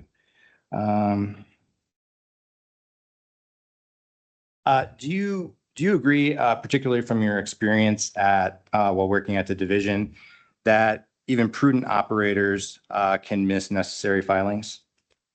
Yes. Incomplete well files increase OCD burden, administrative burden, in the event that any kind of analysis or well review is required, correct? Yes, I'd say it's probably getting better now that we've gone digital. I hope. Very much agreed. A little bit before my time, but there's some vestiges there. Would you agree that in some cases where OCD is looking at well status in certain specific instances, more general proxies for well statuses or criterias may be necessary rather than requiring OCD to do deep dives into well files? I'm not sure I understand what you mean by that. Yeah. So I asked you just a second ago about, an increased burden if OCD is operating with a delta of information and they have to look at a well and they don't have all the information available. The analysis and information that makes the analysis for OCD somewhat more difficult. Yes. Okay. So would you agree that where appropriate, it is helpful to create more simplistic categories of well statuses or criteria rather than requiring well by well deep dives into status and well history? Just at a general level. Yes, you mean like marginal. Well, that's what I'm implying, but I would say yes, but I would say so long as if the lumping into named categories is for the division's benefit to categorize and ask for additional information and analyze, that's a very different story than also now putting a financial burden upon those wells. Agree, and we can agree that those are two different Yes. questions, right? There's the question of how does OCD determine, at least as a threshold matter, that a well fits a particular category, and then there's the question of what do you do based on that information? Would you agree? Well, correct. And even like you were discussing, if OCD wanted to call a set of wells a certain category, you can call them blue for all I care, in order to talk about them better within their division and in order to, let's say, write guidance docs for what they need to be able to do their analysis for those wells. It's just ease of use, ease of discussion. That is a very different thing than creating a category that has a burden of some sorts, like a financial burden. And did I understand that, I mean, from your testimony, Oxy agrees with the presumption of no beneficial use, right? Yes. Would a structure that allows operators to respond to marginal well status after a determination, would that alleviate any of Oxy's concerns? And maybe, are you talking in terms of Oxy, is this well marginal or not? You're looking at data. Oxy, why is this, are you talking like that? Why is this well marginal? What are you going to do about it? Sort of. I'm not making a specific proffer. I'm just kind of examining like what the common ground is here. So Oxy agrees with the presumption structure. Yes, we do. We no think that's a beneficial use. great way of trying to target what I think your intent is. If there was a similar presumption structure for marginal wells that both alleviated administrative burden on OCD, but allowed operators to respond specifically to marginal well status, would that alleviate Oxy's concerns with the marginal well category and the FA? I don't know. So there's a legal aspect to that I can't probably comment further than I already have because I'm not a lawyer. And I think the other aspect to that is even if there was a provision where you could explain the marginal, there's still impact to production and operators within the state, unless I'm misunderstanding you. No, I don't think we're going to hammer out a new provision on the stand. I'm trying to examine the contours here. So That's thank good you for because I that. feel a lot of pressure right now. Tell us what language you're looking to. No, I want to move on to your third example, which is the Cedar Canyon 15, number 2H. Can we agree this is the well that you referenced? I believe you. Okay. And once again, I'm going to click on my favorite. I think it was button. called, for the commission, it was called CC152H in my slides. So it might look different. Oh, geez, what did I do? Sorry about that. All right. Yes, actually, that caused me a little bit of trouble finding. You think it was because it's a Cedar Canyon here. Okay. But looking at this well, I'm going to click back on production, and I'm going to look at these recent years. So just looking at 2020 to 2025, this production, can we agree that this example well never would have fallen in that time period into either the proposed marginal well or the presumption of no beneficial use well categories?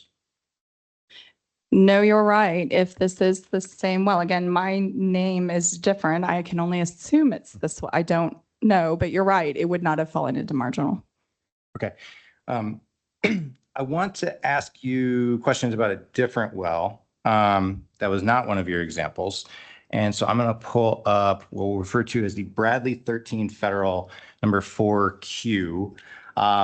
When you look at this page in OCD permitting, do you agree that this is a well registered to and operated by Oxy USA Incorporated? Yes. Okay. I'm going to go down to, again, sensing a pattern here, production. Let's look at the production values on this well. In particular, look at, 2021 through 2024. This is showing, I would submit that this is showing somewhat of a similar pattern that we've talked about. Would you, looking at this in terms of 24, well, FY 24, so that isn't really broken down on here. But in looking across the reporting periods for 2023 and 2024, would you agree that Oxy reported 1 MCF of gas and a total of 0.166667 barrel of oil equivalent production for that entire fiscal year? That's what it looks like. Well, would you be surprised to hear that between Oxy's 2 O-grids, you have 6 wells with that same production value? I don't know. What, well, referring back to this particular well, how would you explain production over that long of a period of time where you have a single MCF of gas produced? I don't guess know. I don't know what was going on at the time with these wells or in the field or I'll ask a more specific question. We've heard during the testimony, and I think in both of our experiences, we've talked about this constrained takeaway concept, right? For gas takeaway. Are you familiar with that concept? yes. Okay. And so would you agree that you have to produce at a certain amount of pressure in order to get into a takeaway line of some sort? Most of the times, yes. Okay. So if over the course of a year you produce 1 MCF of gas, how is it possible that you get that MCF of gas into takeaway for midstream or processing? Madam Hearing Officer, I'm not sure exactly where this is going. It's a little bit outside the scope of her testimony. I understand. And also Ms. Wallace is not in an operational role at Oxy. She does policy, so she is not up to speed necessarily with the details of how the operation aspects of these wells. So I don't want to, I want to just protect her a little bit because she doesn't know the details of these wells and didn't review them prior to the hearing, and it is outside the scope of her testimony. All right, she did earlier state clearly that she was not on the operations side, Mr. Tremaine. Yeah, I'll move on. Thank you. Thank you. So Ms. Wallace, looking at the 2025 production data here, again, we're looking at 267 barrels of oil in that first column and 203 days produced. So regardless of what happened as the basis of my earlier questions for you, would you agree that as of this year, this well no longer falls into a marginal well status? Yes. Okay. So I'm going to stop asking you about specific wells. Thank you very much for that. So as we work through those 4 different examples of wells, all of which I think were proposed as having concerns of falling into marginal well status at one time or another, we found that in each of those examples, they are not currently going to fall into marginal well status. Would you just agree as a summary? Yes. Okay. So would you agree that we've provided some really good examples of Oxy being able to bring marginal wells out of marginal status through proper maintenance and workovers? Yes, although I believe at least one of those was a refrac, which I wouldn't say is maintenance. That's a different category. That's not maintenance. Right. I mean, sometimes the wells improve because of maintenance or workover, and sometimes they improve because we have chased a different piece of the reservoir, I'd say. That's a very important distinction. Thank you for that. So what I'm getting at, the question I'm trying to ask you inartfully, is that Oxy expended some resources, performed some sort of work on the well, and took these examples from marginal or very, very low, no production status up to productive well status. Yes. Okay. And would you agree that to the extent that Oxy has wells that as of right now would fall into quote unquote marginal well status as defined, that under the petition, Oxy would have until 2028 to address those marginal well statuses? I believe so, yes. Or alternatively, to provide the necessary financial assurance, assuming the rule is enacted as proposed? Yes. So Oxy won't have to foot the bill of any kind for additional FA for at least 2 years. Do Yeah. you agree? Agree, yes. Okay, thank you. I'm moving off of wells. All right, so you spoke earlier a little bit about Oxy's substantial plugging efforts. I believe you indicated it was over 100 wells per year. It was almost 500 wells across the last 5 years. So 100 a well, it works out to be, or 100 a year. Can we agree that that's a significant expenditure for Oxy? Yes. Did Oxy use any of its resources to perform any comprehensive studies looking at impacts of this proposed rule to waste, correlative rights, production, or impacts to OCD plugging costs? I would not be aware of that if we did. To your knowledge, has any industry group or independent entity performed such a comprehensive study? I wouldn't be able to speak to that. You've been in this industry and operating in New Mexico on kind of both sides of the regulator and operator fence for a while now. How would you characterize the total economic value of the oil and gas industry in New Mexico? Significant. Billions? Yes. Okay. And on an annual basis, would you agree that the value of revenue is in the billions? I believe so. During your time at the OCD, what was the division's total annual operating budget? Oh, man. Significantly lower. How's that? I'm not going to remember those numbers. It was rough, though. Yeah. Not billions. We're talking No, not billions. billions. Okay. What was the total operating budget of Oxy entities for its most recent reporting or fiscal year? I don't know that either. Maybe I should, but I do not. I'm not on that side of the business. Is it safe to assume that's significantly more than OCD's annual operating budget? Yes. Okay. All right. I'm going to move off of that one now. Okay. Thank you. Doing some very helpful contours, I hope. So the marginal well definition, I want to break that down with you a little bit. Would you agree that there's, let me describe this and see if you agree. I would propose to you that there's kind of three different components here. There's the proposed definition for a category of marginal wells. Mm-hmm. And then there is the use of that category to disqualify, proposed use of that category to disqualify single marginal wells from eligibility for blanket FA. Yes. Okay.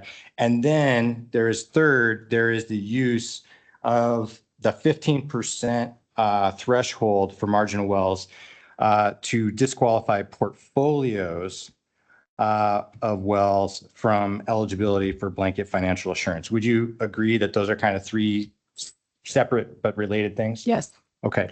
And just to clarify, my understanding is that Oxy objects to the second and third components of that, the single well FA for marginal wells and the use of the criteria, 15% criteria to disqualify portfolios. Those are your objections, correct? Yes, I believe we also object to the definition for the basis of the same reasons. Well, So you gave three, right? The definition, the use to disqualify from blanket and the 15%. I think all three for the same reasons we would object.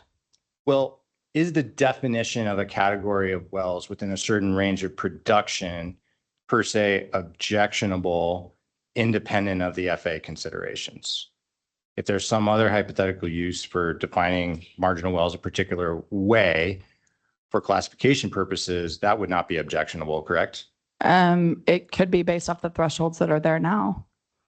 Right. So the definition is set at, so this is going back to the discussion of if it's defined as 1,000 barrels versus 750, which one is truly a marginal, or let's call it at-risk well. Okay.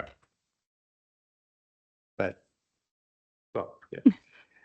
All right, a couple questions about kind of a landing spot here. I have, I think, 2 more questions for you, Ms. Wallace. If OCD agreed to move the 15% portfolio blanket FA disqualifying threshold to 30%, could Oxy support the proposed structure? Probably not within my singular decision to make, but I would say that that is a more reasonable approach.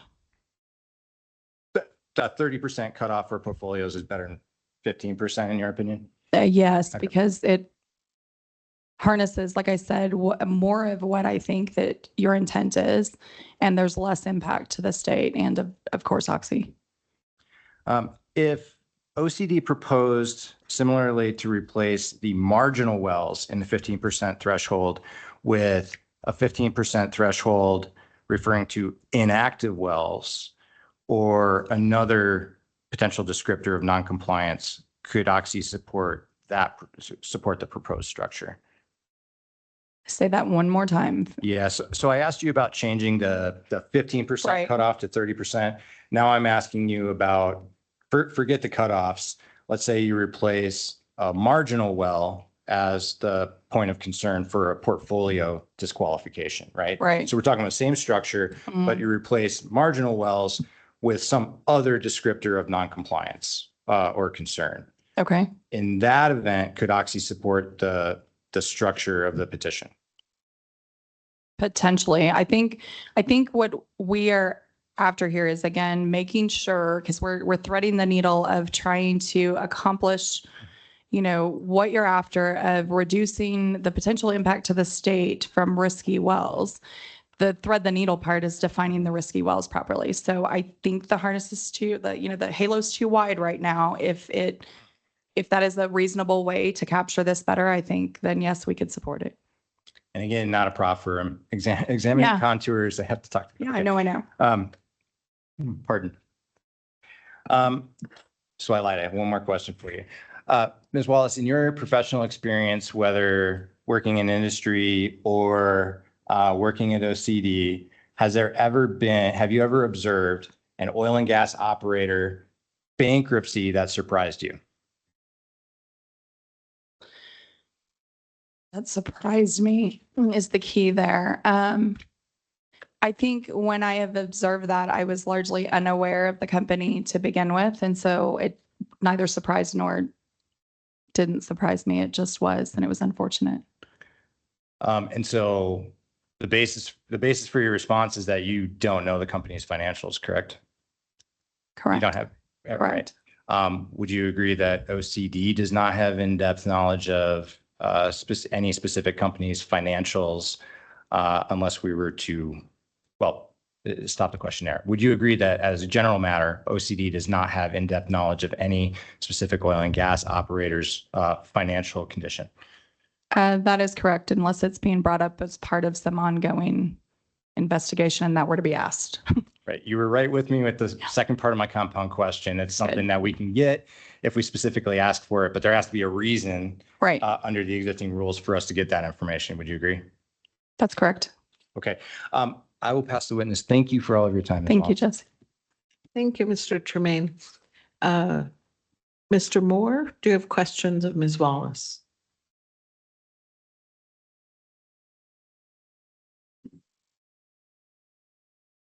Mr. Moore, I think I see you on the platform. May have stepped away.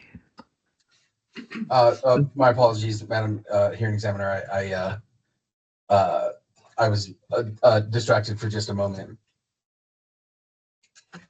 I do have limited questions for you, Ms. Wallace. Are you, to begin, hi, good morning. My name is Richard Moore. I represent the Commissioner of Public Lands and the and this state land office in this proceeding. And we thank you for your testimony here today. I just wanted to ask if you were familiar with the recommendation of the witness for the Commissioner and State Land Office that the, and I'll share my screen here, that the proposed changes to 1915-9-8 C5 that that the division may deny registration as an operator if the applicant is a corporation, limited liability company, or limited partnership and is not registered or in good standing with the New Mexico Secretary of State. That list include limited liability, limited partnerships.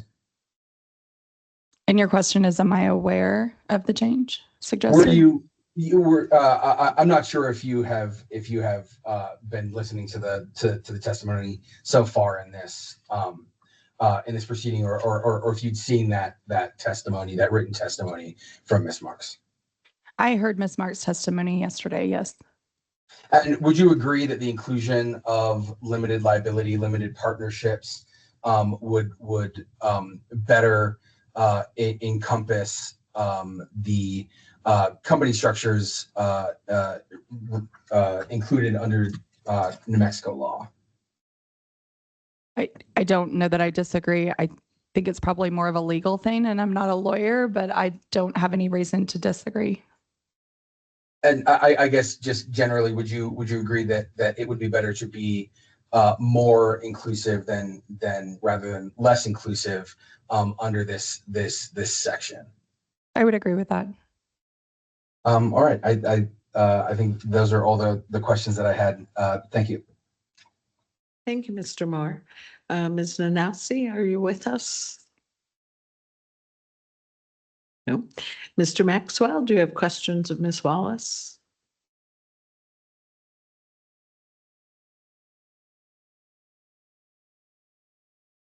They have stepped away.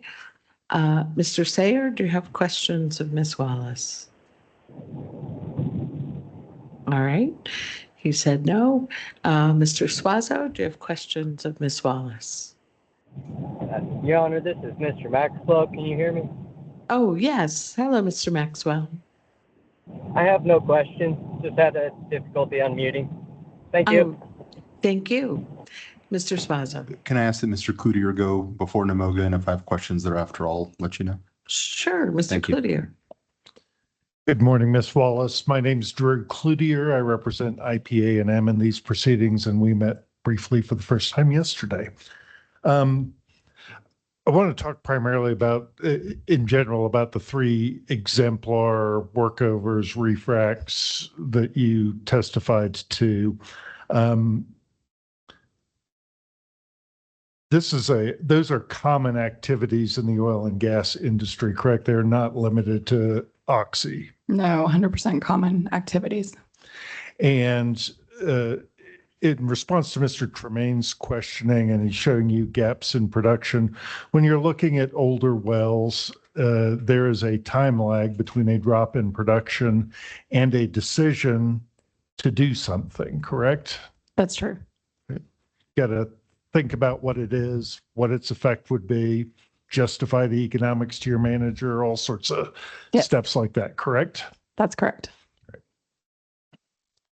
And I want to try and complete the circle, but first of all, you talked about going in and having other Oxy people help you tell the story with these 3 examples, correct? Yes.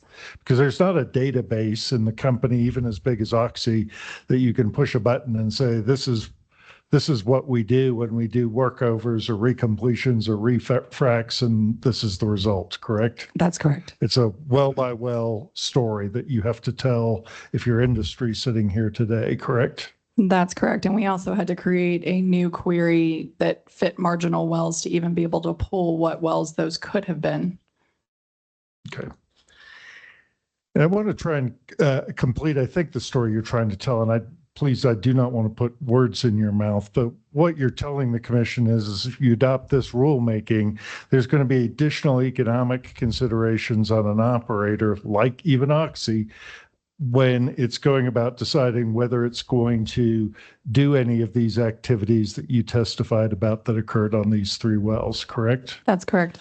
And it might change the decision and lead the operator to plug and abandon the well before even experimenting and trying these procedures, correct? That's correct.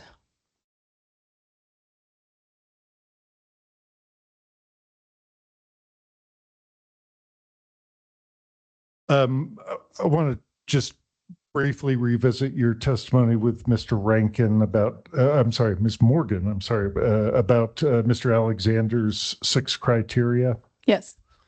And you're concerned about the 5th one, which had the words guesswork and speculation in it, because, for example, these 3 stories that you told here today, there's a certain amount of guesswork and speculation going into whether it's going to work or not, correct? Absolutely. We don't have any guarantees in our business that production is going to be restored if we go in and put in a casing patch or refrac or any of those things, correct? Correct. All right. I appreciate your time. Thank you for being here, Ms. Wallace. Thank you. Thank you, Mr. Cloutier. Mr. Spazo? Just a few questions. Good morning, Ms. Wallace. How are you? Good. Probably as tired as everyone in this room. So I just have a few questions based on some of the questions that Mr. Tremaine asked you and based upon the testimony that we've heard this week from applicants and the division. Is it fair to say that based upon what we've heard last week and this week, that the focus of the wells and operators the OCD is concerned about is more narrow than maybe the rules might portend upon a plain reading of those rules? I believe so, yes. Okay. And you used to work at the division, correct? I did. And were you part of any rulemakings as part of that role? I was.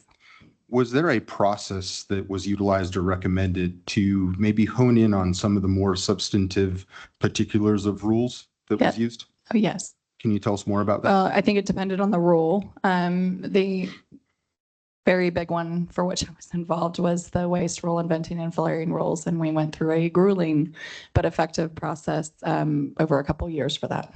Okay. And during that time, what occurred? Stakeholders of all shapes and sizes met and got in a room and hammered out concerns and intent around the rules and then tested, various factors around that language. Is there anything that you might recommend to the division and the commission for how we might kind of bridge the gap on the application of some of these proposed rules? I think we should all get in a room together and talk it out. Is my general approach to most of these things. Thank you, Ms. Wallace. No further questions. Thank you. Mr. Rankin, do you have redirect? I do, Madam Hearing Officer. Thank you. Ms. Wallace, you were asked by Mr. Tremaine a couple of questions about how Oxy had gone in and done some of this work to increase production in these marginal wells. Do you recall that line of questions? I do. And that as a result of that effort and that work, Oxy was able to turn around the production of these marginal wells and then he asked you if that was a effort that would prevent waste. Yes. Do you recall that? Mm-hmm. Now, on the question of whether or not, to what extent this rule prevents waste, can you explain whether there are potential or could be potential impacts on economically sensitive wells, which would fall, you testified, include marginal wells under this proposed rule? Meaning if they're economically challenged and we're further burdened, could the choices be different for them? Yes. Yes. Explain your concerns around the proposed rule and how it could impact what you described as economically sensitive wells, being these marginal wells. Right. So my concern would be that if again, that lasso is too broad with these wells and the burdens that we put on them, that we could end up needing to make choices that are premature, be that plugging the well, be that I'm not sure what the other choices would be, because I'm not sure we could even sell them at that point, which they're normally pretty marketable, but at that point, I'm not sure anyone else would want to be further burdened with them as well. Explain, if you would, the concerns are that there could be, explain what, the impact of premature plugging, potentially drilling unnecessary wells, unrecovered reserves. Explain, if you would just kind of loop those together and explain what the downside risk is to the implementation of this rule as proposed. It would be waste of resources. It could affect, let's say, for example, we plug a well and have to drill another one later. It's waste of capital. It probably affects mineral and surface owner rights because those are probably a different set of people than the original well. Waste of resources for the state, revenue.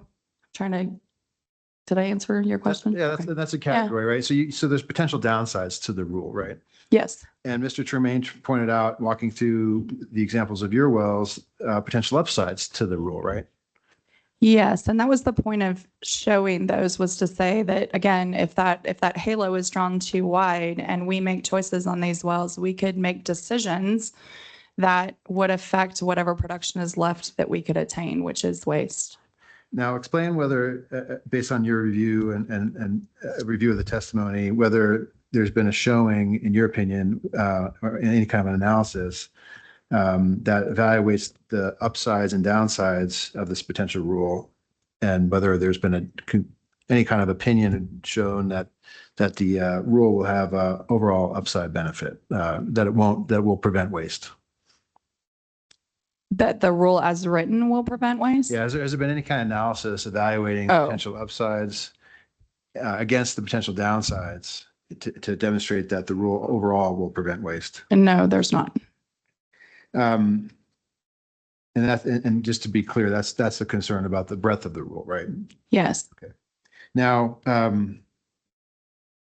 on the questions about the specific wells that Mr. Tremaine walked through you with, I guess, is the lesson here, explain your concern about the rule. I mean, effectively, it's a case by case or well by well analysis, right? Absolutely. Okay.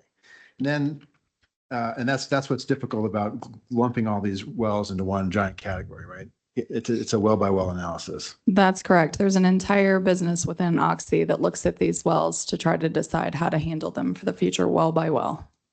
And it could be mechanical, it could be untapped reserves, it could be reservoir issues. It's a whole range of things that go into that assessment, right? Correct. Okay. And so it's hard to really categorize them into one giant category effectively. Yes.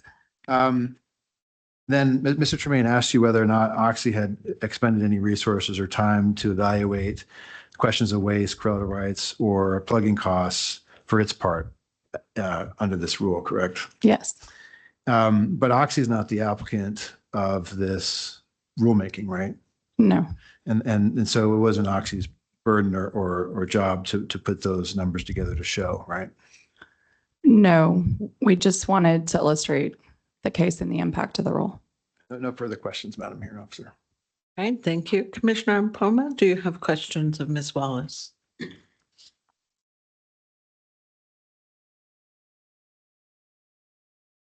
Yes, I do.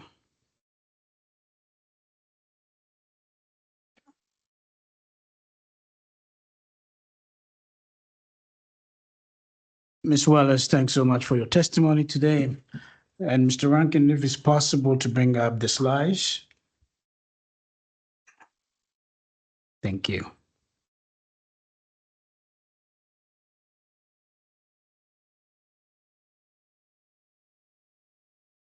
Let's start from slide number 3, if you can.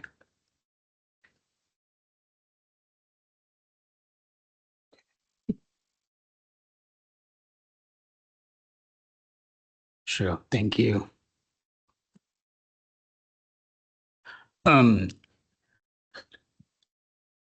So Ms. Wallace, you talk about the reason behind striking down number 7 is that you want the division and you added operators there too to have flexibility. So from OCC's point of view, don't you believe that if the commission is to strike out the speculative purposes, that still gives OCD the needed flexibility to implement this definition. I believe that would certainly help, yes. Now, with regards to the marginal wells, number 2, you'll strike that one too. So there has been a lot of discussion trying to reach a consensus. And it sounds to me that probably marginal is probably going to stay. Will Oxy support the 750 BOE instead of the 1,000? And then also still we keep the 180 days as a compromise. Yes, if the marginal well stays in, then we think that's appropriate. Let's go to slide number 5. So you strike out 13 to still keep the 15 months. My question is, what difference does it make to the operator? The extra 2 months are just part of our process now. There's a lot that goes on deciding what to do with these wells. I think it was mentioned, lots of approvals, lots of presentations, lots of analysis, both reservoir and economic. And we struck this because we didn't see a reason presented or data presented that the extra 2 months was a problem. And if it's about collapsing the deadline a little, I believe the beneficial use provision already does that. Thank you. Slide number 6.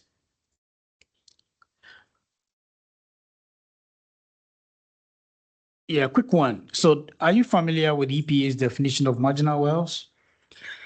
Oh, probably in the back of my mind somewhere, but without it here, I probably couldn't speak to specifics, but go ahead. Yeah, so I wanted to ask you if you compare EPA's definition to the applicant's definition and even the 750, if we are to replace that, see that it's really extremely good compromise. Okay, I see what you're saying. I think that the statement was made in previous testimony that the EPA's definition is more restricting than where we would land. I can't disagree with that. I agree with that statement. Our basis for rejecting this here is based off statutory legal language. Thank you. Slide number 8. So looking at the applicant's description on number D. So Mr. Shamin discussed this with you a little bit. So if you look at number 2, beginning, I believe we've changed from January to May 1, 2028, an operator shall provide a 1 well plug-in financial assurance for each marginal well. Do you believe that this provision provide operators enough time, opportunity to rework the affected wells to be moved from marginal wells category to avoid the 150,000 single well bonding? I think having the phase-in, the delay is helpful. It's a material change, should all of this hold. Whether or not I can say that that will work for every operator, I don't know. There's a lot to consider. So if, testimony this week has suggested that operators can go look at their portfolios and make some decisions and then go out and work them over or plug them. All of that takes funding. Our budgets for next year, we're already through that cycle. So we would have had to have budgeted for the extra plugging and or extra workovers, at least for next year by now. And so you're talking 3 years, you're talking budgeting as well as the timing of, rigs and everything else that goes with it. So it's a hard question for me to answer for everyone, but I do appreciate that a delay was built in of some sorts. And so definitely Oxy and the applicant and OCD had a discussion on all these provisions. Was this something that came up? No. Well, we talked about the marginal wells in general, right? We agreed to disagree that the marginal well provision should even exist. And as you sit here today, Oxy and I'll ask the same thing to Nimoga and then also IPNM, do not really have any timeline that they would like this provision to kick off. I can't answer for everyone else. If more time is better, but I understand again, you're threading a needle here to try to also have impact for the state for which the purpose of the rule is being drafted. If Oxy were delivered this date, we would find a way. Will it be difficult? Absolutely. Are we already down a year on capital budgeting? Absolutely. So we're already, that first year, because of the timing of this, I believe most companies' budgets are already settled for next year. Thank you for that. And then also on number 3, there has been a discussion. So what is Oxy more or less supporting the 30%, at least if this provision is still going to stay? We think 30% is more appropriate. Thank you.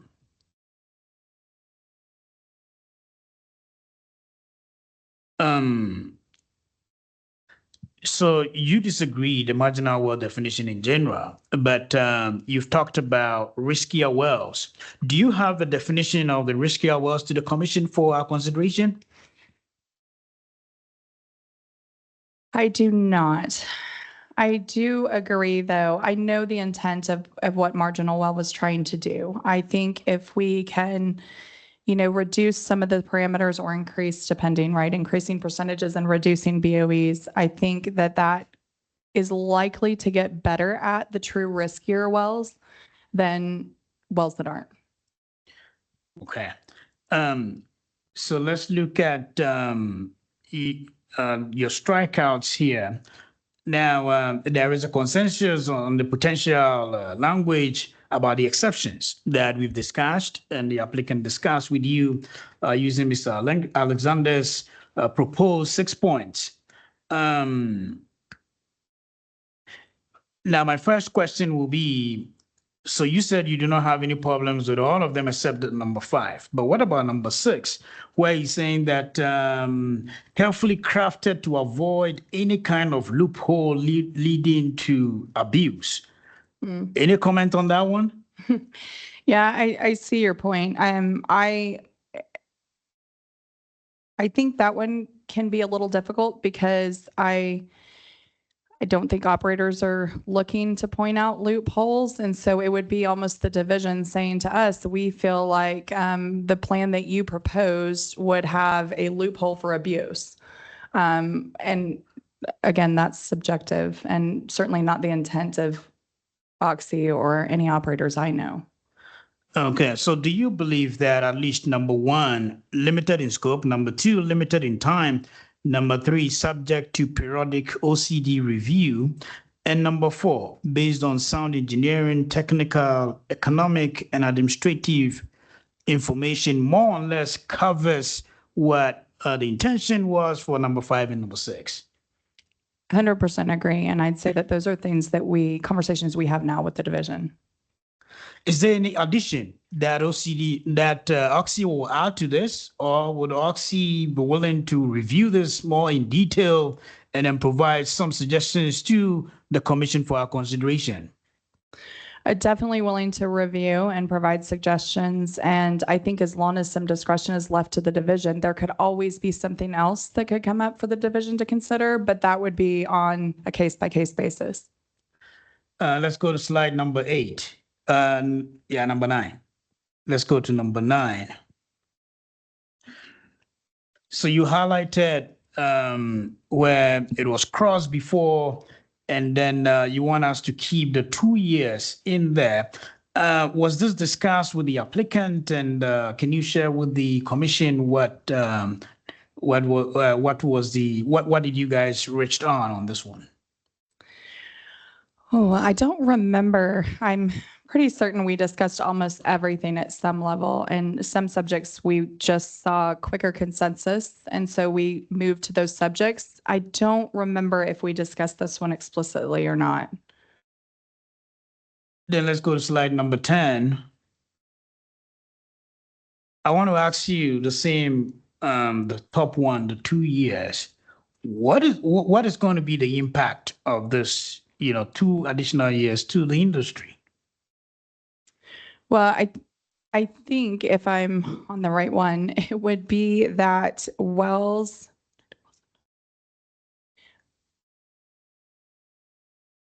Okay.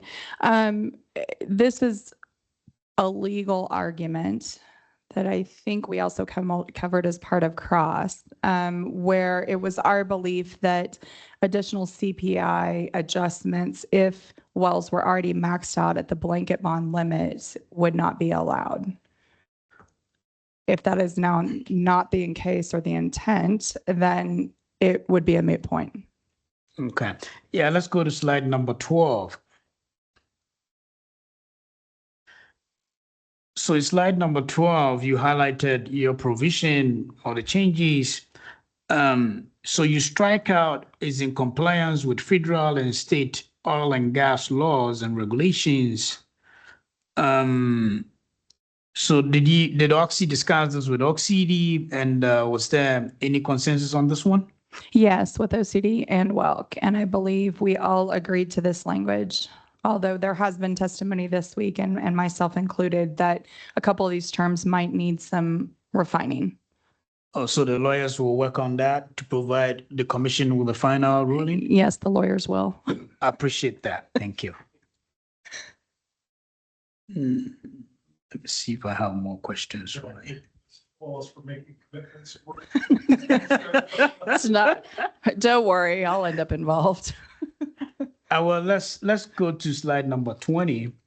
I think I'll be wrapping up pretty soon here.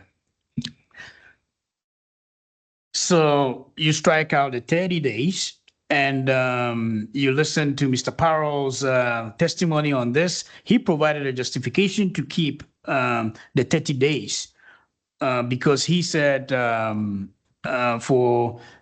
I remember he said that for a well to probably be in a TA status would have been probably 12 months. So you don't really need more time. What is your response to that? Oh, I'd say I understand where Mr. Powell was going with that, but I'm not sure that he can decide whether we need more time on a case-by-case basis because he's not as aware of the situations that we're going through with each individual well. I do understand his perspective, though. So on number 3, you brought up the continuously. Don't you believe that this will be a loophole for operators, to more or less continuously to abuse the provision? So I understand the division's concern. They have testified that they have seen wells just opened up to produce to keep them out of the definition of inactive.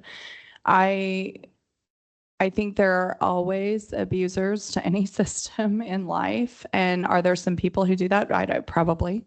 The division would have the data on that. However, I think there's also a catch-22 of if you don't say continuously inactive, then there's this regulatory uncertainty for the rest of us who aren't just, putting our wells open for a day or two to defy the definition. And then do Oxy's wells fall in an inactive status because they weren't producing enough? Now, would that not be in conflict with the definition of the beneficial use, or let's say the marginal well definition? Potentially. Beneficial use has parameters that are pretty well honed on what a well would have to not be doing to have to then justify beneficial use. Slide number 25.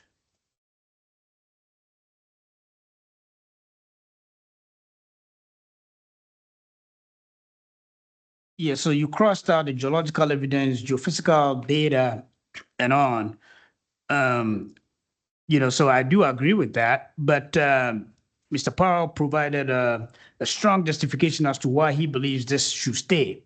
Do you have any response to that? I don't remember exactly what he said on this one, but I think that in general, the division, sometimes the division likes the explicit statements within a rule so that it's clear to the regulated party what they have to provide without the division doing more work. I would agree in general. However, given this provision, I think sometimes some of these are not applicable. And so we struck it because we felt that the division could handle on a case by case to say, what would you like to see for approval of this XYZ? But I also have discussed with the division, and they'll love me for this, that they can and they do guidance documents where if they see particular situations are coming up more often, they can then issue a guidance document to say, in this situation, these are the things we want to see. And I think that specificity would be more appropriate there while still allowing the division all the discretion it needs in the role to ask for what it wants. So I do have only one or two questions only. So let's go to slide number 26. So you down on the last sentences, you strike all of them out. And there has been a lot of discussion with OCD and also even the applicant on this. So if we are to, where it is stated an extended term shall not exceed 2 additional years, with regards to all the exceptions that we've discussed, I was proposing that we, instead of shall, we just make it may not. Would you agree to that? I'm sorry, Commissioner, can you point to exactly where you would suggest the change? Oh, I can see. Yeah, right it. there, right there. Okay, so you would change it to an extended term shall not May not exceed 2 additional years, upon which time the operator shall. Yes. Now, clarifying question, are you meaning after the first 5 years is approved? Yeah, so here they're saying that once you get the 2 years extension, no more. You're done. And then, so you were saying that you want OCD to have some flexibility and even for your operations, especially with CO2 and enhanced oil recovery. So in order to more or less give some room here to have wells to more or less progress after the 2 years, we're suggesting that we put may not instead of shall not. Yeah, I see what you're saying there. I think there would probably have to be some language that would explain how that would then work. Consistent with those first 4 points you were talking, like, you know, shall, like, let's pretend that Oxy came to the division with a 15-year program. Is that allowed? Like a 15-year, like wells would be in TA for 15 years. Do you see what I'm saying? Versus come to the division and say, we're going to come for a 15-year program, and then we have to revisit. Well, and as the rule stands, it would not be allowed for some of those wells after 7 years. Okay, if we made the change, are we coming to revisit every 5 years? Are we coming to revisit every 2 years to check on that program? Or is it just approved as is, and unless there's changes? You see, this is where it gets a little bit, and why we wanted the discretion to be left in full to the division. Is this something that this one to the attorneys can really discuss this and provide some clarity to the commission on this? 100%. I'm signing them up for more work. Okay. Thank you. I will help. Thank you, Ms. I will Wallace, for your, help. thank you for your testimony. I do not have any further questions. Thank you. Thank you. Commissioner Bloom is on the platform. Commissioner Bloom, do you have questions of Ms. Wallace? Yes. Hi. Good morning, everyone. I get my camera is not working. It tends to, it's been going in and out the past few days. But after some questions raised by Mr. Tremaine and some questions from Dr. Ampoma, I do not have any further questions. So Ms. Wallace, thank you very much for your testimony. Thank you. Feel better. Thank you. Chair Chang, do you have questions? I was tempted, but I'm going to maintain my streak here and It's like you're going to break your streak on give me. everybody their hour for lunch. Unless you want to assign any more work to your attorneys, I'll Well, invite that. now we're probably working through lunch. I don't know. All right. Yeah, we can still have an hour, even if we leave in a few minutes. So if there's no reason not to excuse Ms. Wallace, why don't we take a lunch hour until 1:05? Thank you.